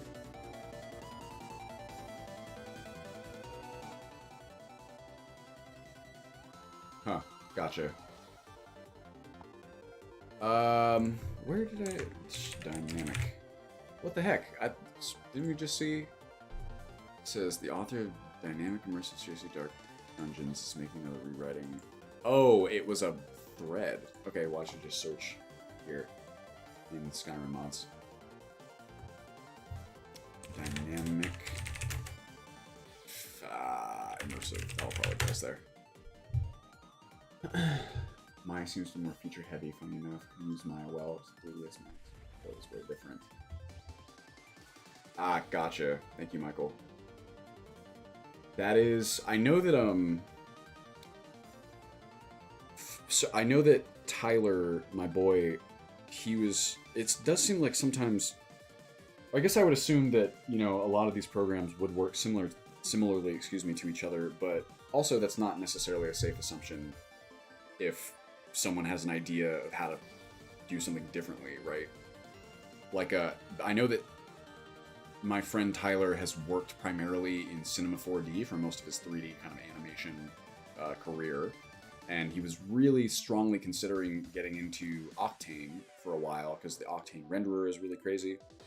I know that it functions through a very different workflow, and there really is this, like... I mean, it's the same thing that I'm kind of grappling with for reverse engineering, right? Where you know that if you... Or you're pretty sure that if you dropped the time to...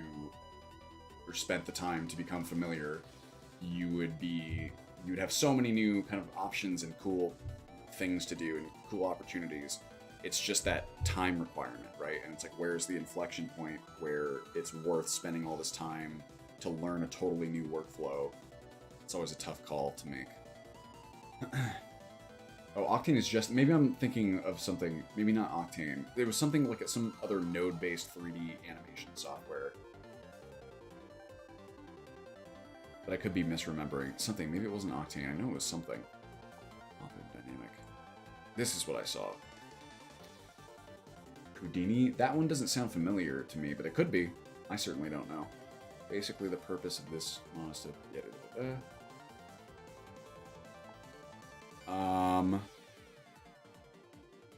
Where is he seeing this?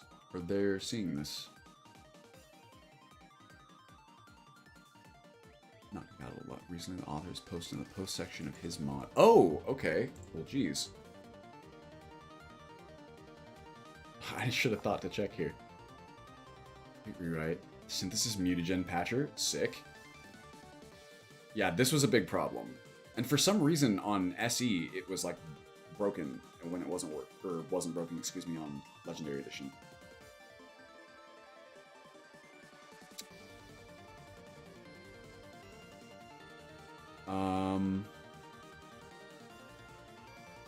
Oh, wow, we got an update very recently too. Okay. I will say needs further assessment. We once used, yes, I'll say it like this. We used this on Skyrim.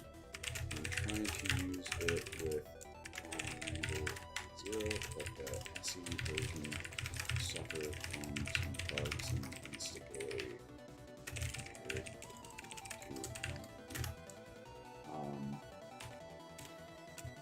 There does actually here. That said, the author has posted, let's say, said in the comments that they're working on a synthesis version that also will be either with Lux. So hope yet remains. Dramatic. There is also similar functionality in Sneak Tools, which some may be implemented as well. But we will definitely include some mod that allows manual writing, distinction of right sources. Just not sure exactly which yet. There you go. Labels. You would call this light and dark mechanics and lighting. And I think that about covers it, right? Yo, what is up, Daryl? How you doing? You prefer Daryl? I always ask this, and I can never remember what you answer. I promise I'll remember this time. I'll plant it in my brain. Oh yeah, Michael, I'm not surprised at all with the workload that you have. ZBrush. I forgot about ZBrush. That's another one where I'm like, okay, I wonder what the use case for this one is. Just fun to learn about, right? Needs further assessment. Nice.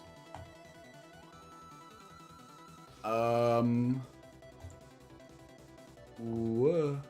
Farm animals. What? Oh, I might have seen this one before. Yeah, okay, I'm actually... Give me... Daryl's fine? Okay, cool. Gotcha, I'll remember it. Commit it to memory. It's easier, because I can see that one through your YouTube account. Senpai something. Diablo 2. Why does that sound familiar, Path of Diablo? How recent is that, if you don't mind me asking, Solid? I'm assuming that's a Path of Exile reference, so it'd probably be somewhat recent. Which is also hilarious if so, because it's like full circle, right? Diablo 2 inspires Path of Exile, which inspires Path of Diablo. I believe that's where Enei started as well, right? Was Diablo 2? Correct me if I'm wrong. Okay, I'm gonna have to... Give me a second. I'm gonna go pee-pee in my pants if I don't go and use the bathroom. I'm gonna come back to this one. Initial thoughts. I've seen this mod before. I am a little concerned. We'll go over it. Current mod for Diablo 2 updated every few months. Gotcha. Alright, be back 2 seconds.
And we're back. Thanks for waiting, y'all. Let's take a look at some birds.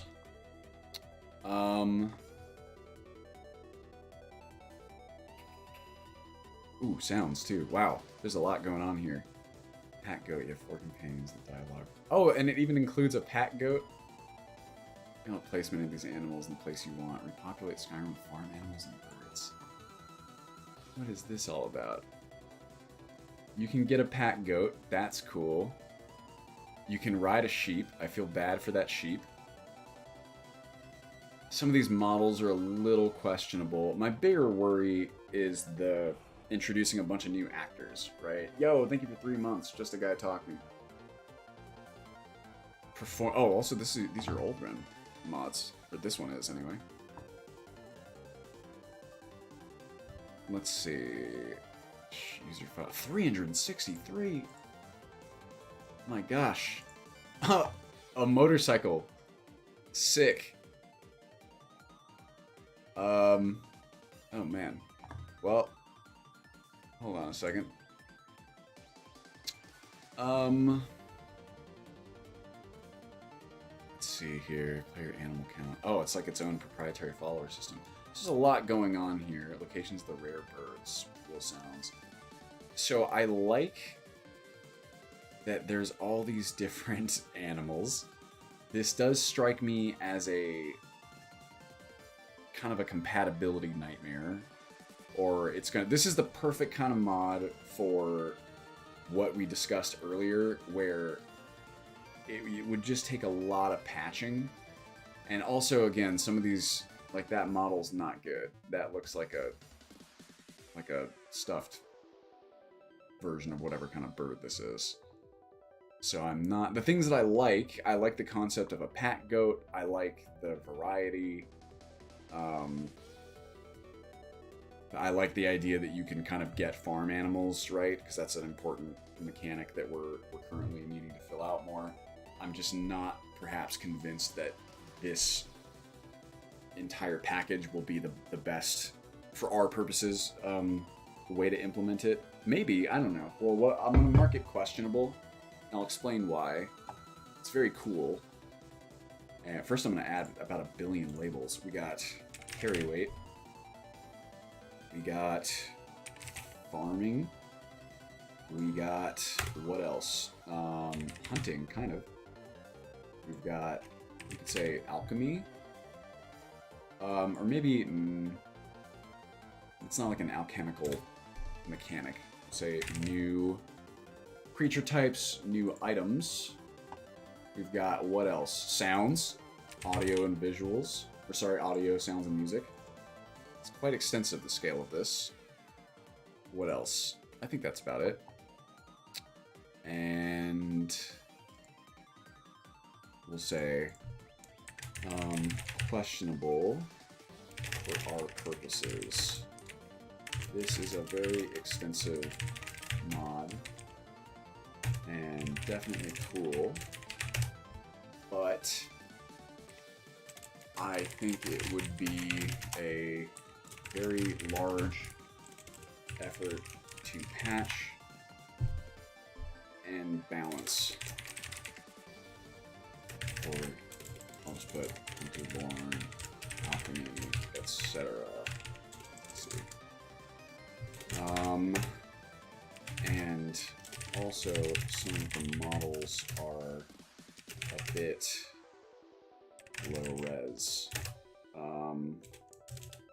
There are a ton of cool features in here as well, such as pack goats and seemingly the ability to purchase animals. Oh no, it's a separate mod. But I'm wondering if it might be preferable to find those features standalone versus this mod and keep in mind in case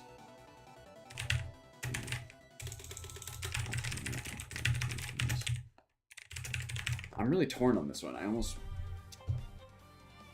The models are a problem. I'll say unique ingredients plus just the general variety.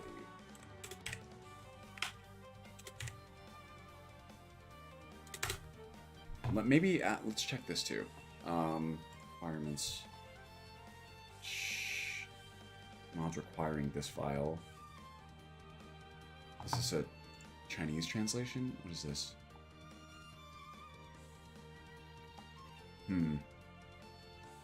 Well, I don't know. I do like that model though. Alright. Oops. Assessing questionable. Okay. How many is that? Does anyone know off the top of your head? I'm gonna say like 10? Animalica. It's been a while. Lore Edition Redux.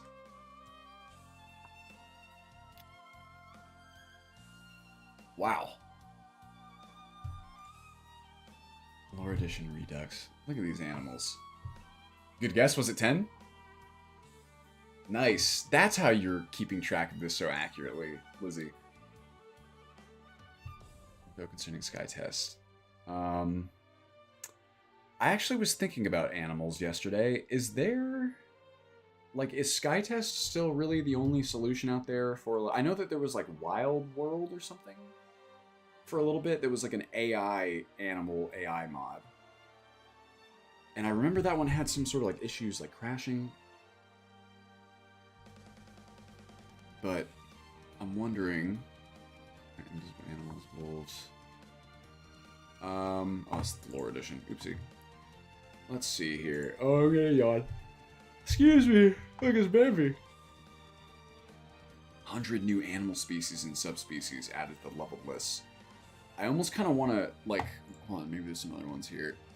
I just got to figure out what the latest kind of knowledge on animal mods are, because I've been looking to expand that, perhaps, like a little bit. Real wildlife, maybe? Sky Test. No, requirements. These are all translations. More cautious predators. Real wildlife loot. Sky Test integration project.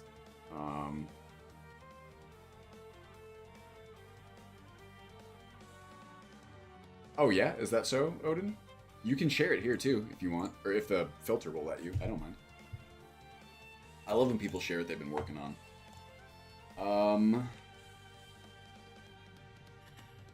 Animal? Again, Nexus search off camera, please. That's probably good. Yeah, I'm gonna get a lot of Mihail mods showing up here. Oh, there's a cat. Okay, look at this. Cute. Love it.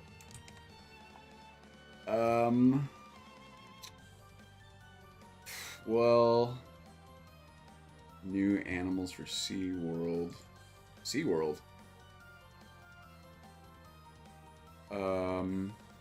What? There's a mod that replaces bears, wolves, and saber cats audio to have singing audio voice lines that are auto-tuned. Now we're talking.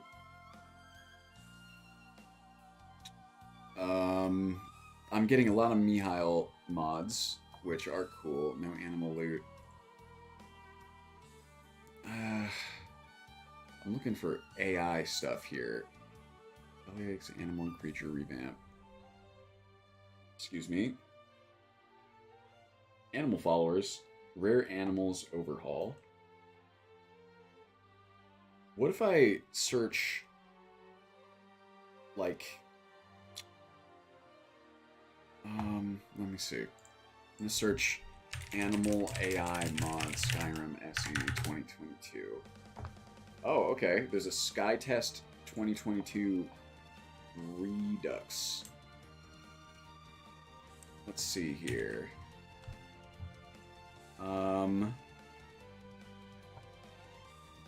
Of course, the issue with any next gen animals and creatures. Here we go. It's a collection. Let's see what we got. Mods.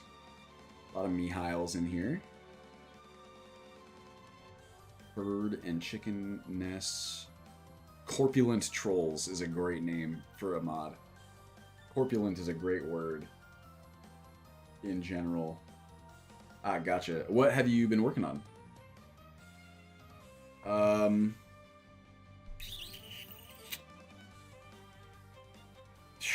Optional non-sky test, Witcher horse expansion.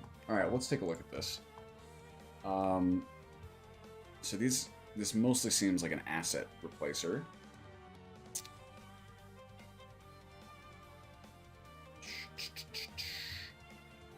Sky test, Redux patches, Sky test, chicks, Fluffworks.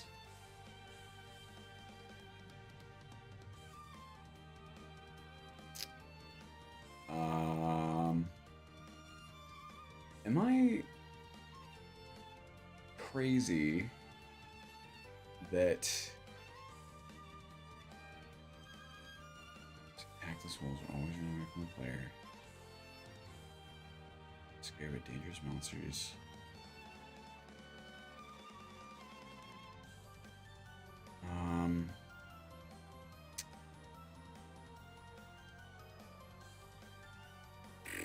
Okay. Oh, wow. Nice.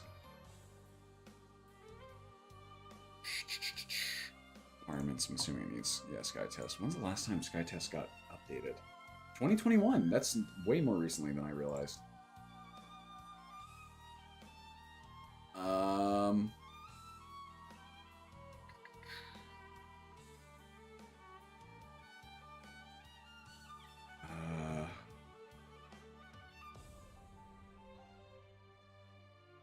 Contains no scripts, blah, blah, blah, blah. Yeah.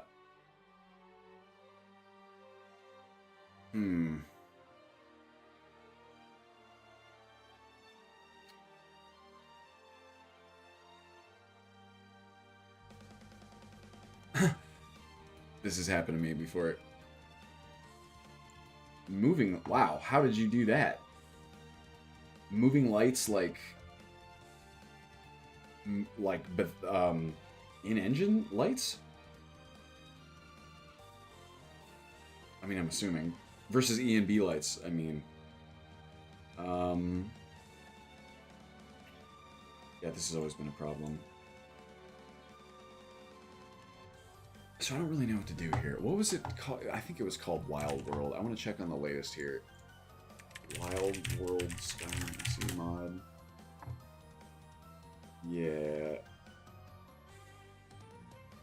Looks like the last update was in 2020. Because I kind of miss Skytest. I miss having like the younger variants, and then like some of the AI changes are really cool, like the packages. It's just such an effort to patch. I need to check and see if it's been suggested. Custom SKSE framework. Let's copy.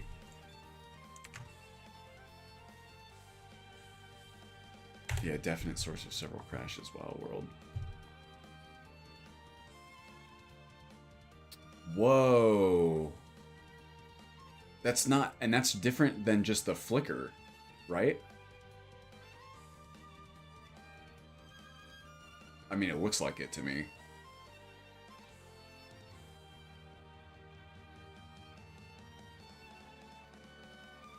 That's crazy. Well, I mean, yeah, I guess if it's a custom SKC framework to make this happen. I was wondering, like, how the heck did you manage to do that? That's nuts. Wow. Oh my gosh. I thought we were just going to be looking at the chandelier dynamic light, not the frickin' window lighting. Are you kidding me? How cool. That is next level. Oh my god. So is your plan to release this standalone or to try and like integrate it with like Lux, or perhaps like provide some sort of patcher like a synthesis? I mean, I don't think your PC should cry too much, or at least, I mean, as much as something like Lux would, where it's adding dynamic light sources, of course. Why did the music stop? Yeah, continue watching. I need another compilation. It's A Rainy Night in the Castle, Castlevania chill music compilation with rain sounds. How about that? Creating our own lighting. Ah, so this is just like its own standalone business here. That's nuts. My gosh. This kind of makes me glad that I didn't spend the time to integrate Lux yet, because this is really cool.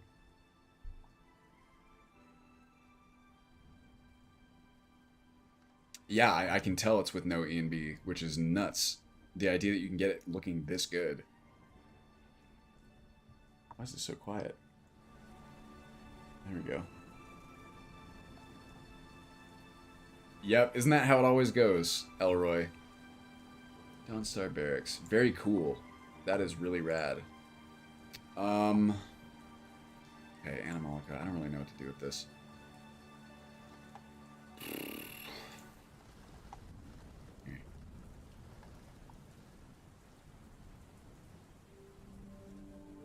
This is updated in 2018.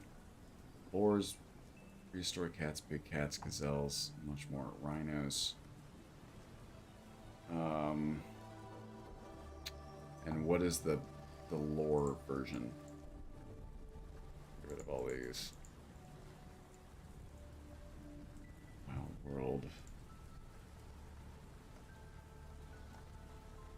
Yeah.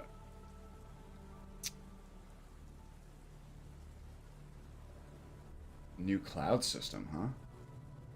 This is in our Discord? I can check it out really fast. Oh, I got a headache, man. Ugh. We ran out of Advil too. You know what I need is like a big quesadilla. The perfect hangover cure. This was posted where at specifically?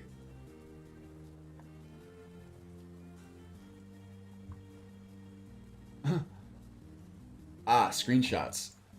I think I found it. Wow. Oh my god. Jeez. That almost looks like it's in VR. Is this in VR?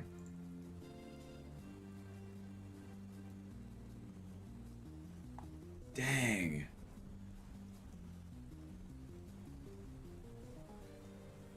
This is ridiculous. What the hell?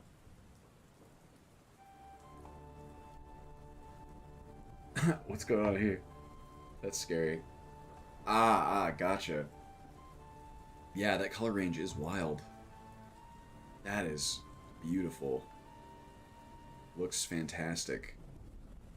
What's the, I know that, so it's like one of the reasons why I still may, I guess, move to, like, raid weathers is because, like, I was reading that article about how so many weathers, struggle to implement kind of the correct lighting data as far as the detection works.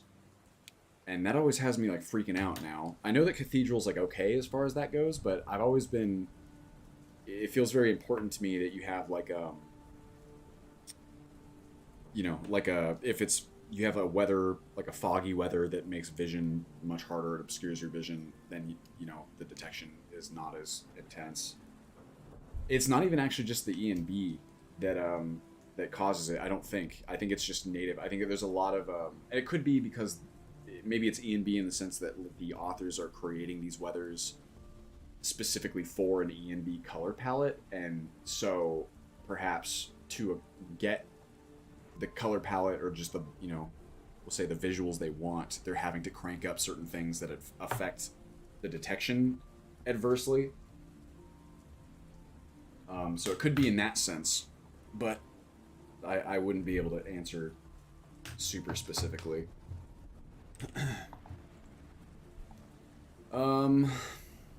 Okay, this Animalica lore edition. This one's probably going to need further assessment. Only the animals being added just kind of feel like they really belong there.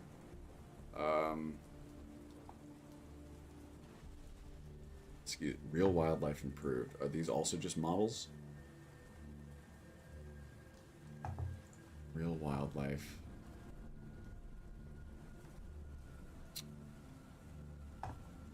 What is this mod now? Whoa, okay. That's a lot of new animals.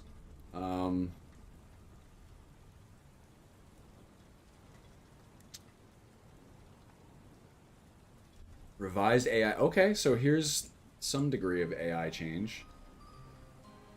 Ooh, wow, we got music from Castlevania 64 in here. This is a jam as well. It's very atmospheric. Check it out.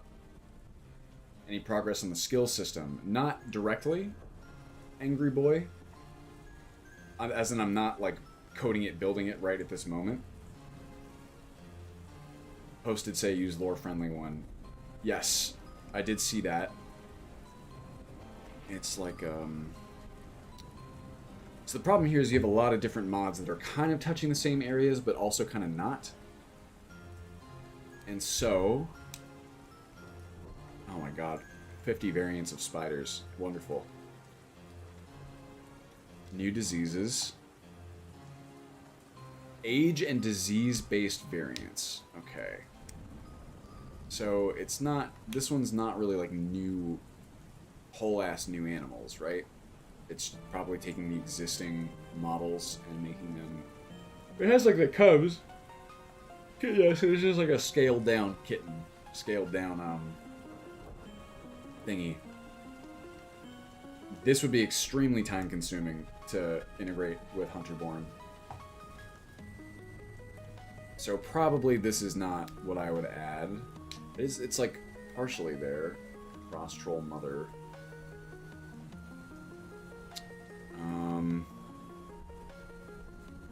What I need is like a... Ugh, spiders. Thanks for hanging out, Michael. Have a good one. Oh, today's Friday. Have a good weekend. TGIF, am I right? New foods. Ew. Crushed ant chorus. Gross. What if I do this? Real wildlife versus sky test. Yeah, okay. These I need kind of direct comparisons here of these features. Yeah. Staggering ragdoll, blah blah blah. Ouch.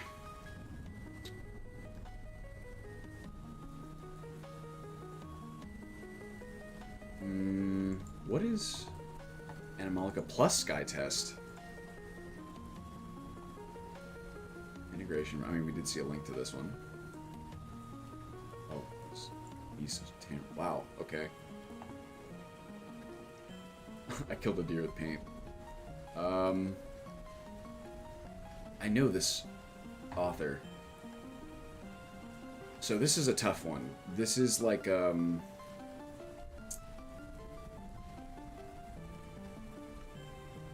just figuring out what the how do I put it?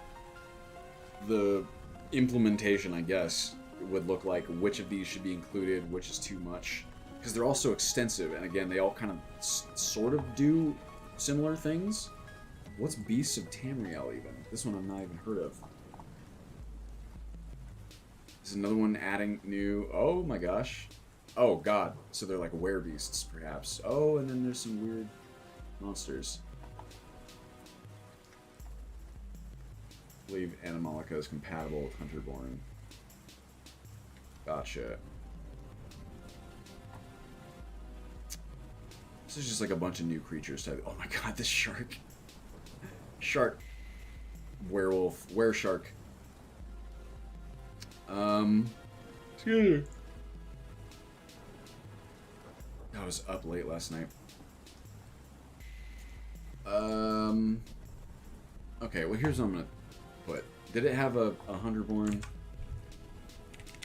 patch? compatible. Oh, okay, well, there you go.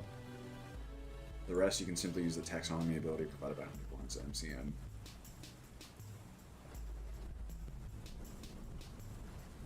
Maybe Valentine. So actually, there's, at least this was the case, where EVLAS had a couple of issues that dynamic volumetric lighting and sun shadows, I believe is the full title. It does not have those issues. It was something, I can't remember even specifically what it was. Something to do with detection. Like the shadows created by EVLAS did not register with the detection the way that they were supposed to, so it created a scenario where kind of like what you were seeing visually was not aligned with the detection engine. That's a problem for me personally, and if that gets fixed, then probably I will move to EVLAS. I'm just not... Excuse me, I need a fucking afternoon pick-me-up. What time is it? 2:30? Alright, do you have some freelance I gotta do? I'm gonna go till 3, though. That's my plan. Well, I really need to dig into this kind of off camera. I'm gonna say needs further assessment. Assessment. It looks like we may be able to implement both Sky Test and Alpha alongside each other if we are looking to expand features to that extent.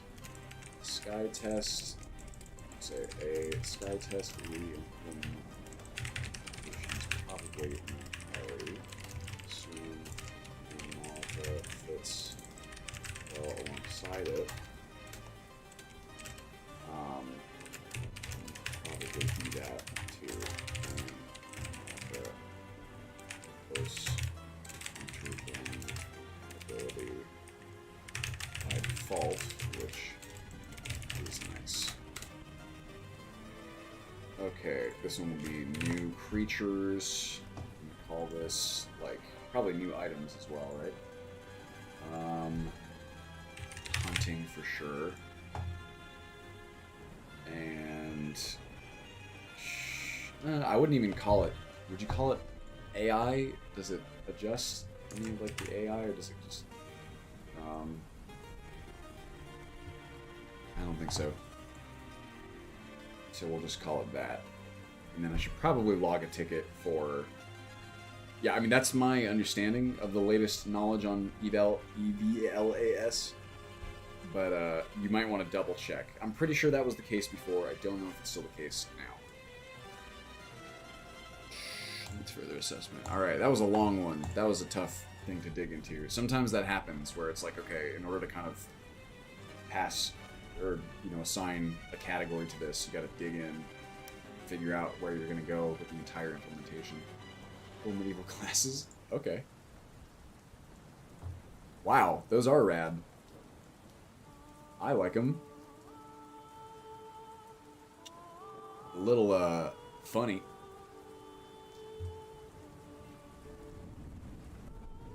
Jarl Ballin, you know who it is. Look at these. Is this based on any sort of real design that existed, or is this just kind of for fun? Oh, look at these ones. They've got little lights. Oh, and some of them have enchantments, so that might be a problem. Eyeglasses of Night Eye. That's very cool. I'm gonna say needs further assessment for balance, as some of them are enchanted, and just for general seeing if they fit well. But concept and models really cool. I think it's worth considering for sure.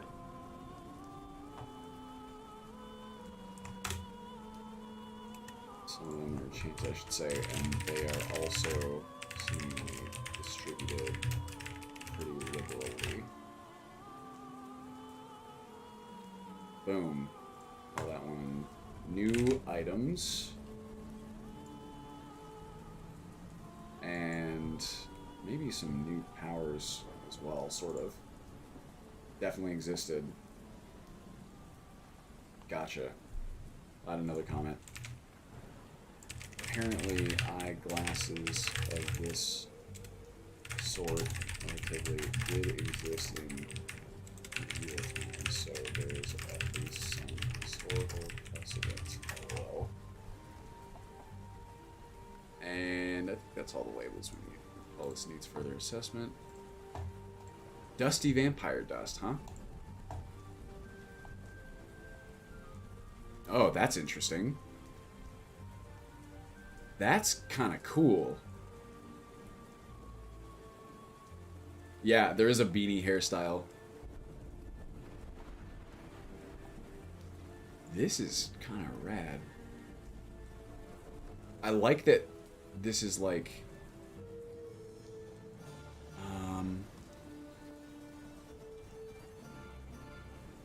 This is super sick.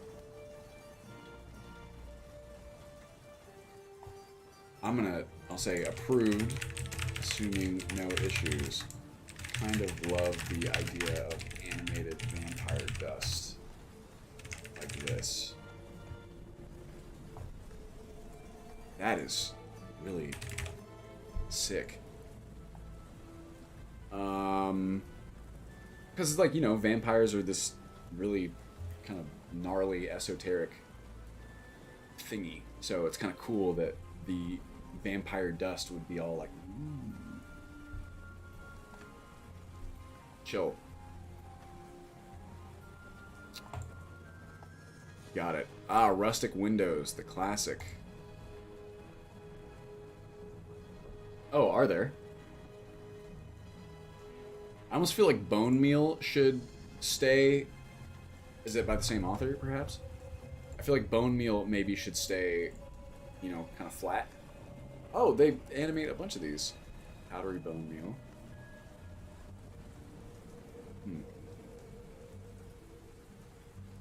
That one I don't like quite as much. Just the way that the texture kind of like blends with the bowl.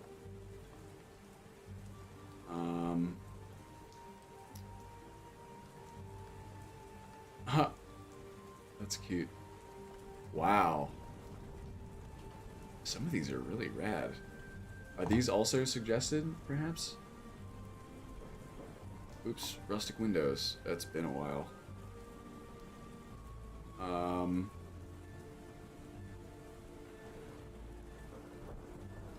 Ah, gotcha. I think these are generally good. Some of the rustic series, I think it's fantastic work. There's like a certain style to it that sometimes I feel like I opt for like a different style. It's kind of hard to explain. It's almost like this kind of like baked. I don't even know how to explain it.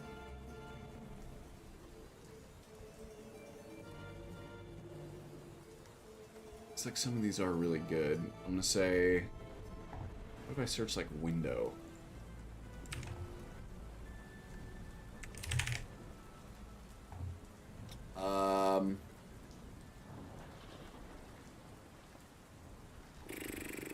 Window, I'm getting mostly window shadows.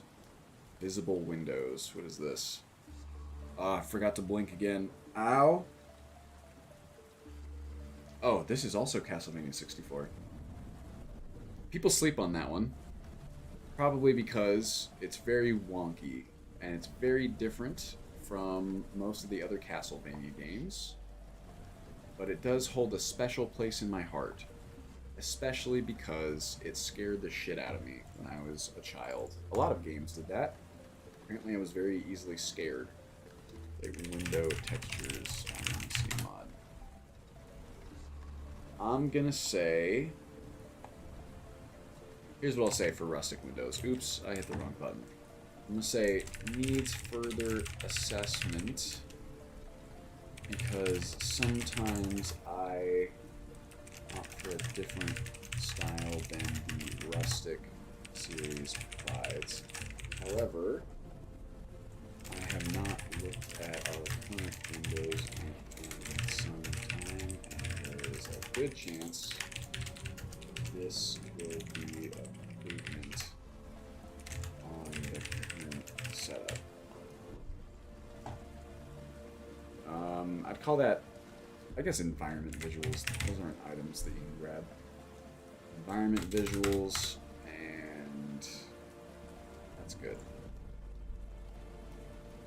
Window shadows. Classic.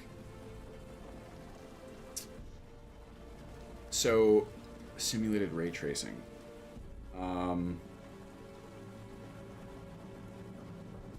Is it Lux already does this too? And also, apparently now, Odin's coming out with a custom implementation of this sort of thing. I'm not just 100% certain, like, what the Skyrim 20x by... Then even some of those ones, too, are a little, not my style either. But some of them are. I mean, I don't even know what our windows look like right now, right? Like, there could be replaces for them from, like, Skyland or something, or they could even just be vanilla, to be honest.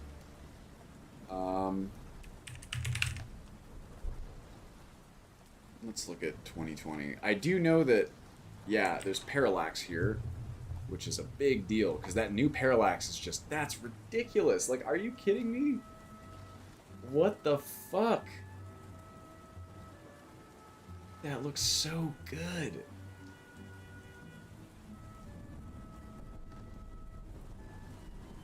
That just looks so good.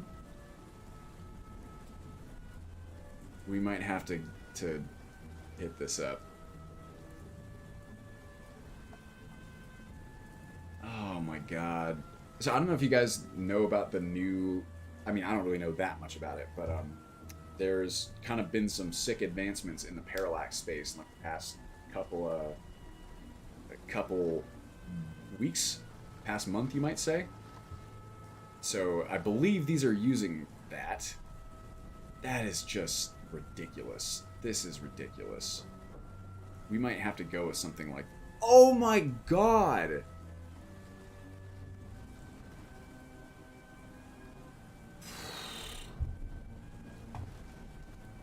We might have to mob on some of this, y'all.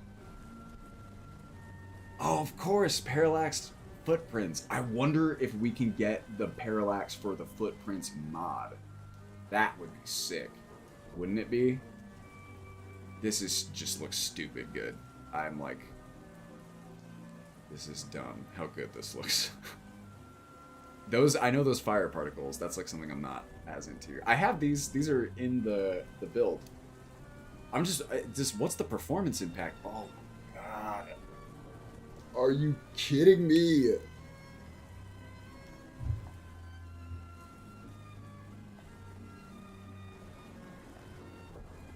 That looks weird. But that's okay. Is this the... What is that? Mountains version 1, 2. Those look pretty good. It's still not quite my style. This one's a little closer. The problem... It's really hard to texture these rocks. I don't know. This is kind of an obscure bit of knowledge, but the models for the rocks, like the mountains in Skyrim, at least by default, are very strange to work with, I think. I've seen this and heard this from a lot of authors. It's kind of the same problems that you run into with kind of retexturing Windhelm, where I think a lot of the UV mappings are weird and the models are weird. So it's tough, right? I'm certainly sympathetic to that. I would like to. I need someone... Maybe I'll just do it at some point, but I really need to get some data on the parallax impact, because last I heard, it was actually not as much as you would think. Yeah, right? That's what I mean. It's important. Of course, we can also do like the ultra, but this is where you have to... If you start having like alternate variants for, we'll say like the ultra profile, right? And you need to keep, just for example, one version, you need to keep two versions of, we'll say, the Whiterun cobblestones, right? You can't delete the ones that are overwritten because if people don't use the ultra mode. they need to be able to see the not ultra version, right? So it's not just a problem from a performance perspective, it's a problem from a file size perspective as well. The more textures and models we include that are supposed to be, you know, existent alternatives, so they both, does that make sense what I'm saying? My brain is, I'm starting to get hungry, so it's falling apart. Oh, more mountain versions. Those are pretty good too. You can even kind of see like how difficult it is to form, because the textures themselves, it'd be one thing if you had kind of like the photogrammetry for the model, because then obviously the textures are almost kind of baked in. It's like the object. But this, the difficulty of kind of retexturing these mountains is that the models are weird. Message went down like running on ultra, not at all. Yes, of course. No way. Retextured hair. Look at that, Lizzie. Does that make you happy? Oh my god. Again. And then you know what the other problem that comes in, sort of. This is not like a... maybe problem's the wrong word to use. What is this? Down... oh, cool. This is rad.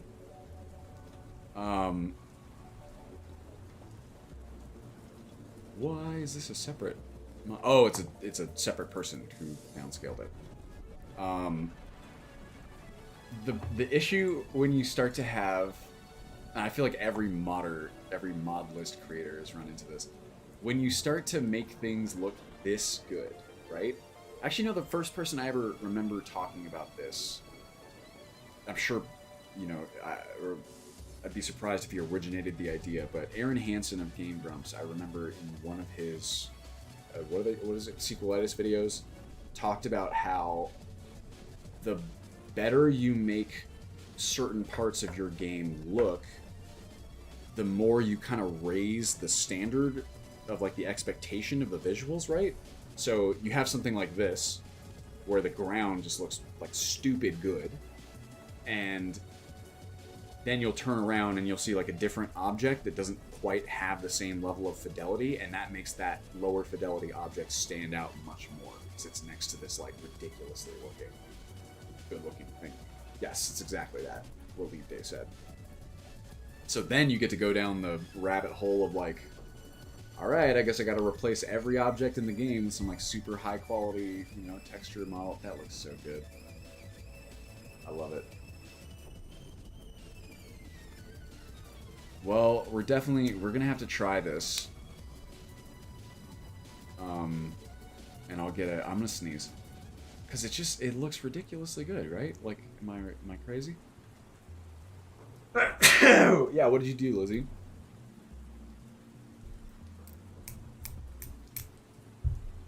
Redonkulous.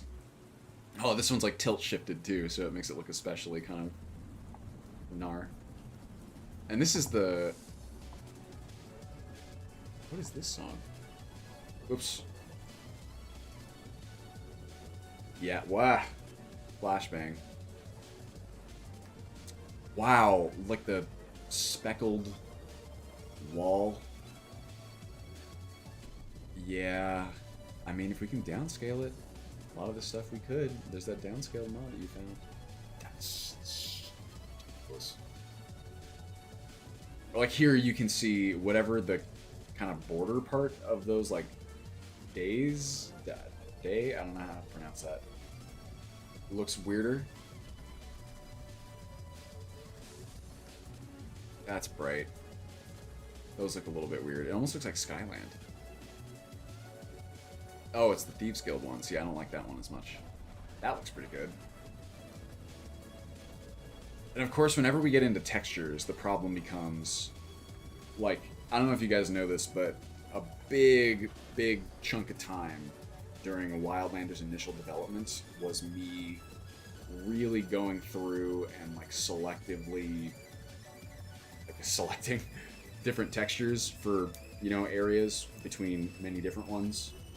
So I'm very particular about kind of like the visual design, right?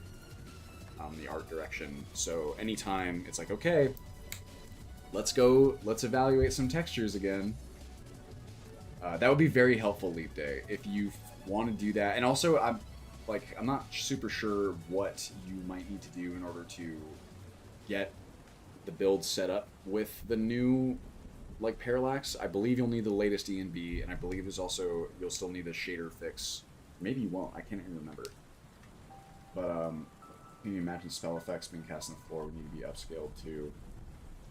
Yeah, maybe. You're talking about the decals for fire impact or whatever. That's a good Imperial wall texture.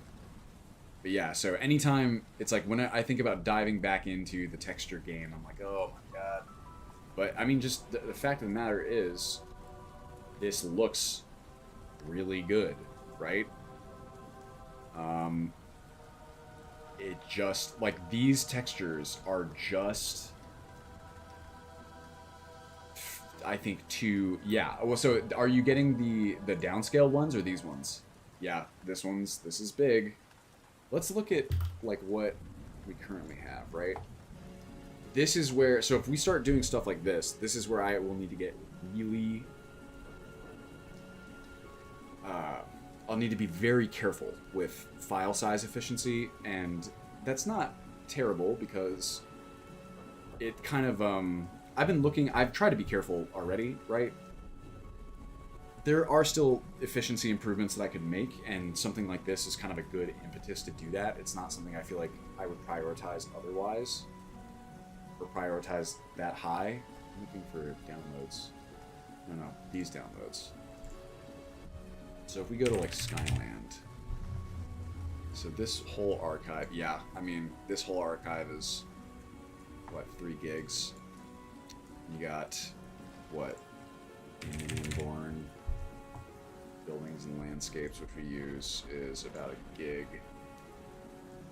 which is not huge, but not small. And then you got this stuff where it's holy crap, that's that's a spicy meatball. But what about these? Let's close all these.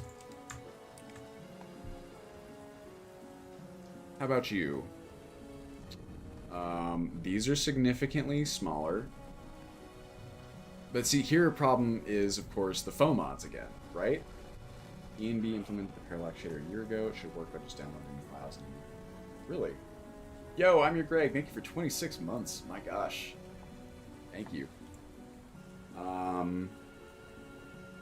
Is that so? What was the let's see, I go ENB, no, I go parallax. What was this business then? Complex parallax, terrain parallax. Hey Sakura, how you doing? What's up, brother? You're coming in towards the end here. I'm gonna be signing off pretty quick. What you been up to? Parallax decals release terrain complex parallax.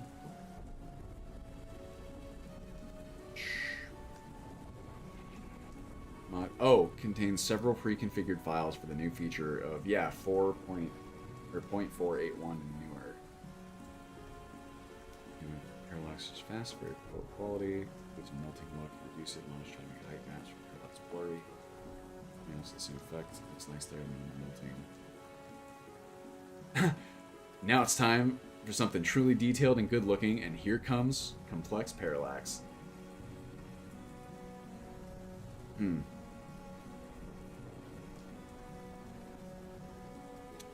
So it looks like, I guess you might need this, or maybe does it just say on what the deal is here?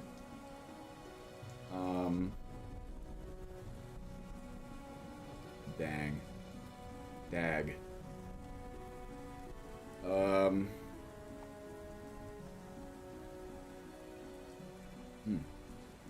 This is not ideal.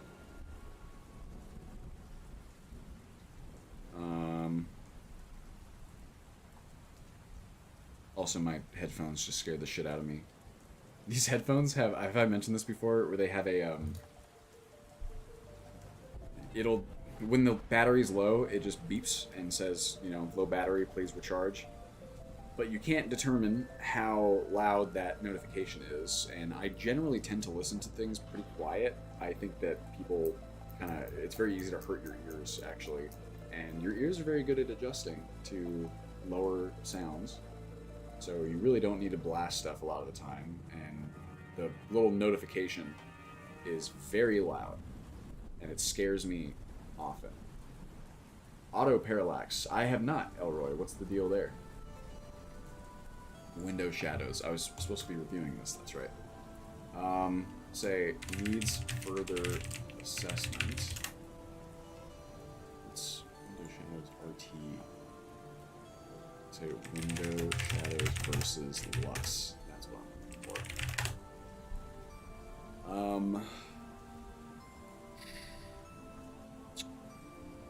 We got here. What's the latest info?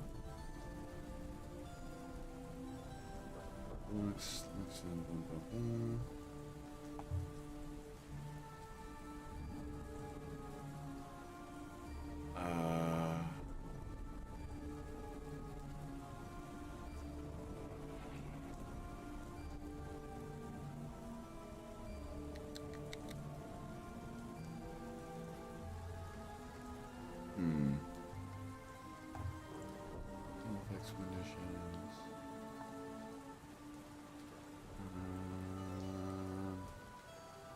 It's crazy how there's like these little sectors, like subsectors of modding, right? Where there's just so much kind of knowledge to gather, so to speak. It's supposed to automatically enable parallax on textures that support it. Auto parallax. Let's see. Oh, dang. Oh, Doodles made this. Katie Anchor, author of blah, blah, blah, blah, blah, blah, blah, blah. Oh, no. Oh, this is... No, that's the, what's it called? Not the GoFundMe. Some meshes from mods are provided parallax enabled. Oh.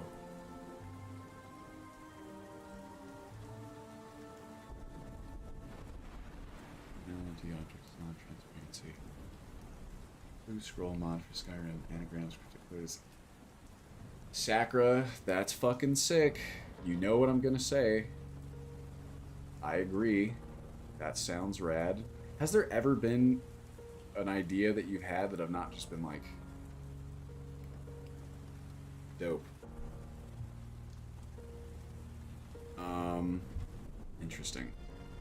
So this looks like a good utility for that, for sure. I'm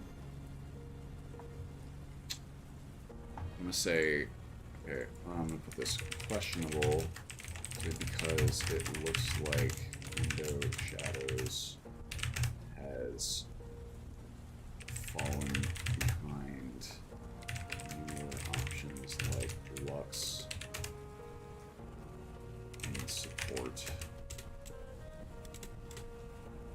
Well, have not been updated in a long time, and newer options like Lux are still being worked on. May say other are also emerging in this space, such as Odin. Are you still there? I'm gonna put Odin's streams.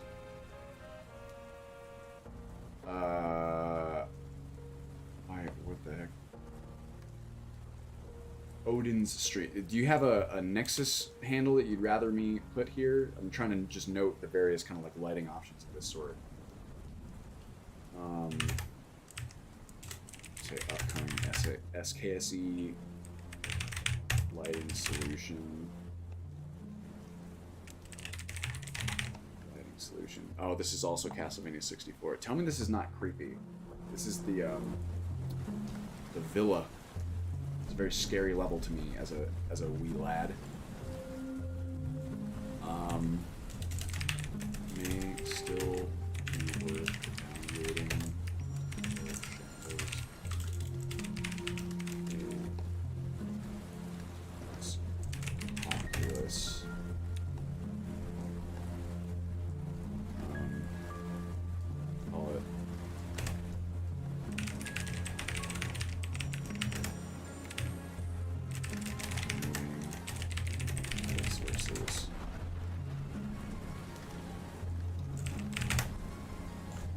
tell me if this description fits.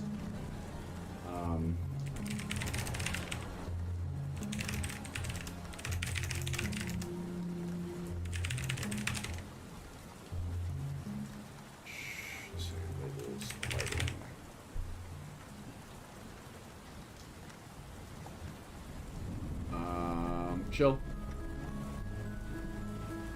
Oh, and this is the Demon Guest House. Yeah, sure. Yeah, we move slowly too. Not to say you move slowly, but we do. We have a lot of stuff. The cool thing about this project is that if you're waiting on kind of like something promising, right? There's always work to be done elsewhere that we can just kind of reprioritize and yada yada yada. Sometimes that can be kind of crippling in a sense, because it's like you almost don't want to spend too much effort in one area when you have even when you don't know if there's improvements being made there, but it seems like there's just still being improvements made everywhere. Elsewhere. Alright, let's go. Questionable. And okay, I think that's gonna do it for today. We're after 3. What's for this next week? This next week, I'm probably going to be doing mostly website work. Hopefully, make a lot of progress on the roadmap page. And I'll be working on the wiki with Lizzie, of course. Yeah, I can't wait for the Elder Scrolls 6 mod to drop. And then, maybe I'll just play around with these textures as well, just to see what's up. You know why? Because they look really nice, and I think that, as Lizzie said, it's, I don't know. I think it's going to be fun. This is fun to do. It's fun to look at stuff like this in game. God, the flashbang. That one looks a little weird. It looks like it's having that one issue.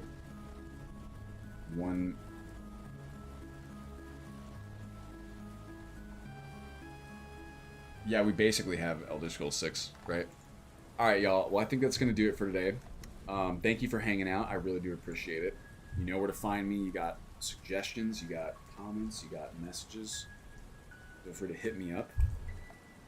Was there something else I was going to say? Perhaps not. If it's important, I'll post it later. But I hope y'all have a wonderful weekend. Let's go ahead and take a look at who's streaming. Twitch.tv. Pause myself. Who do we got here? Oh, we could do Kungen. I hope I'm pronouncing that correctly. He was playing Wildlander for quite a long time. I think that would be a cool raid. What do you guys think? Shield mode. Sick.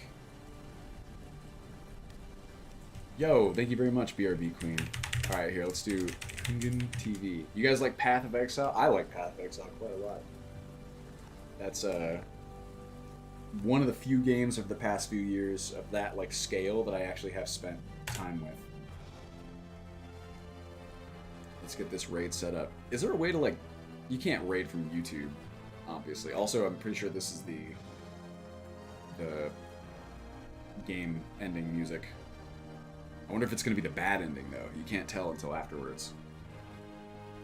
Someone devote all their time to getting Todd Howard to watch me. Man, could you imagine? Could you imagine if the legend himself came in to grace our stream, Todd the God? That would be nuts. I don't even know what I would do. I would melt. I'd explode with bioelectric energy. Alright, y'all. Thank you again for hanging out. I will see you. I should be here next week. I don't think I have any more weddings or anything to go to, knock on wood. And if I'm not, you'll hear from me, but plan for me to be there, and I hope we get to hang out again. Alright? So take care. He did an interview with Lex Friedman talking about modders. Oh, crazy. It's wild. Alright, y'all. Take care of yourself. Have a good weekend. Stay safe out there.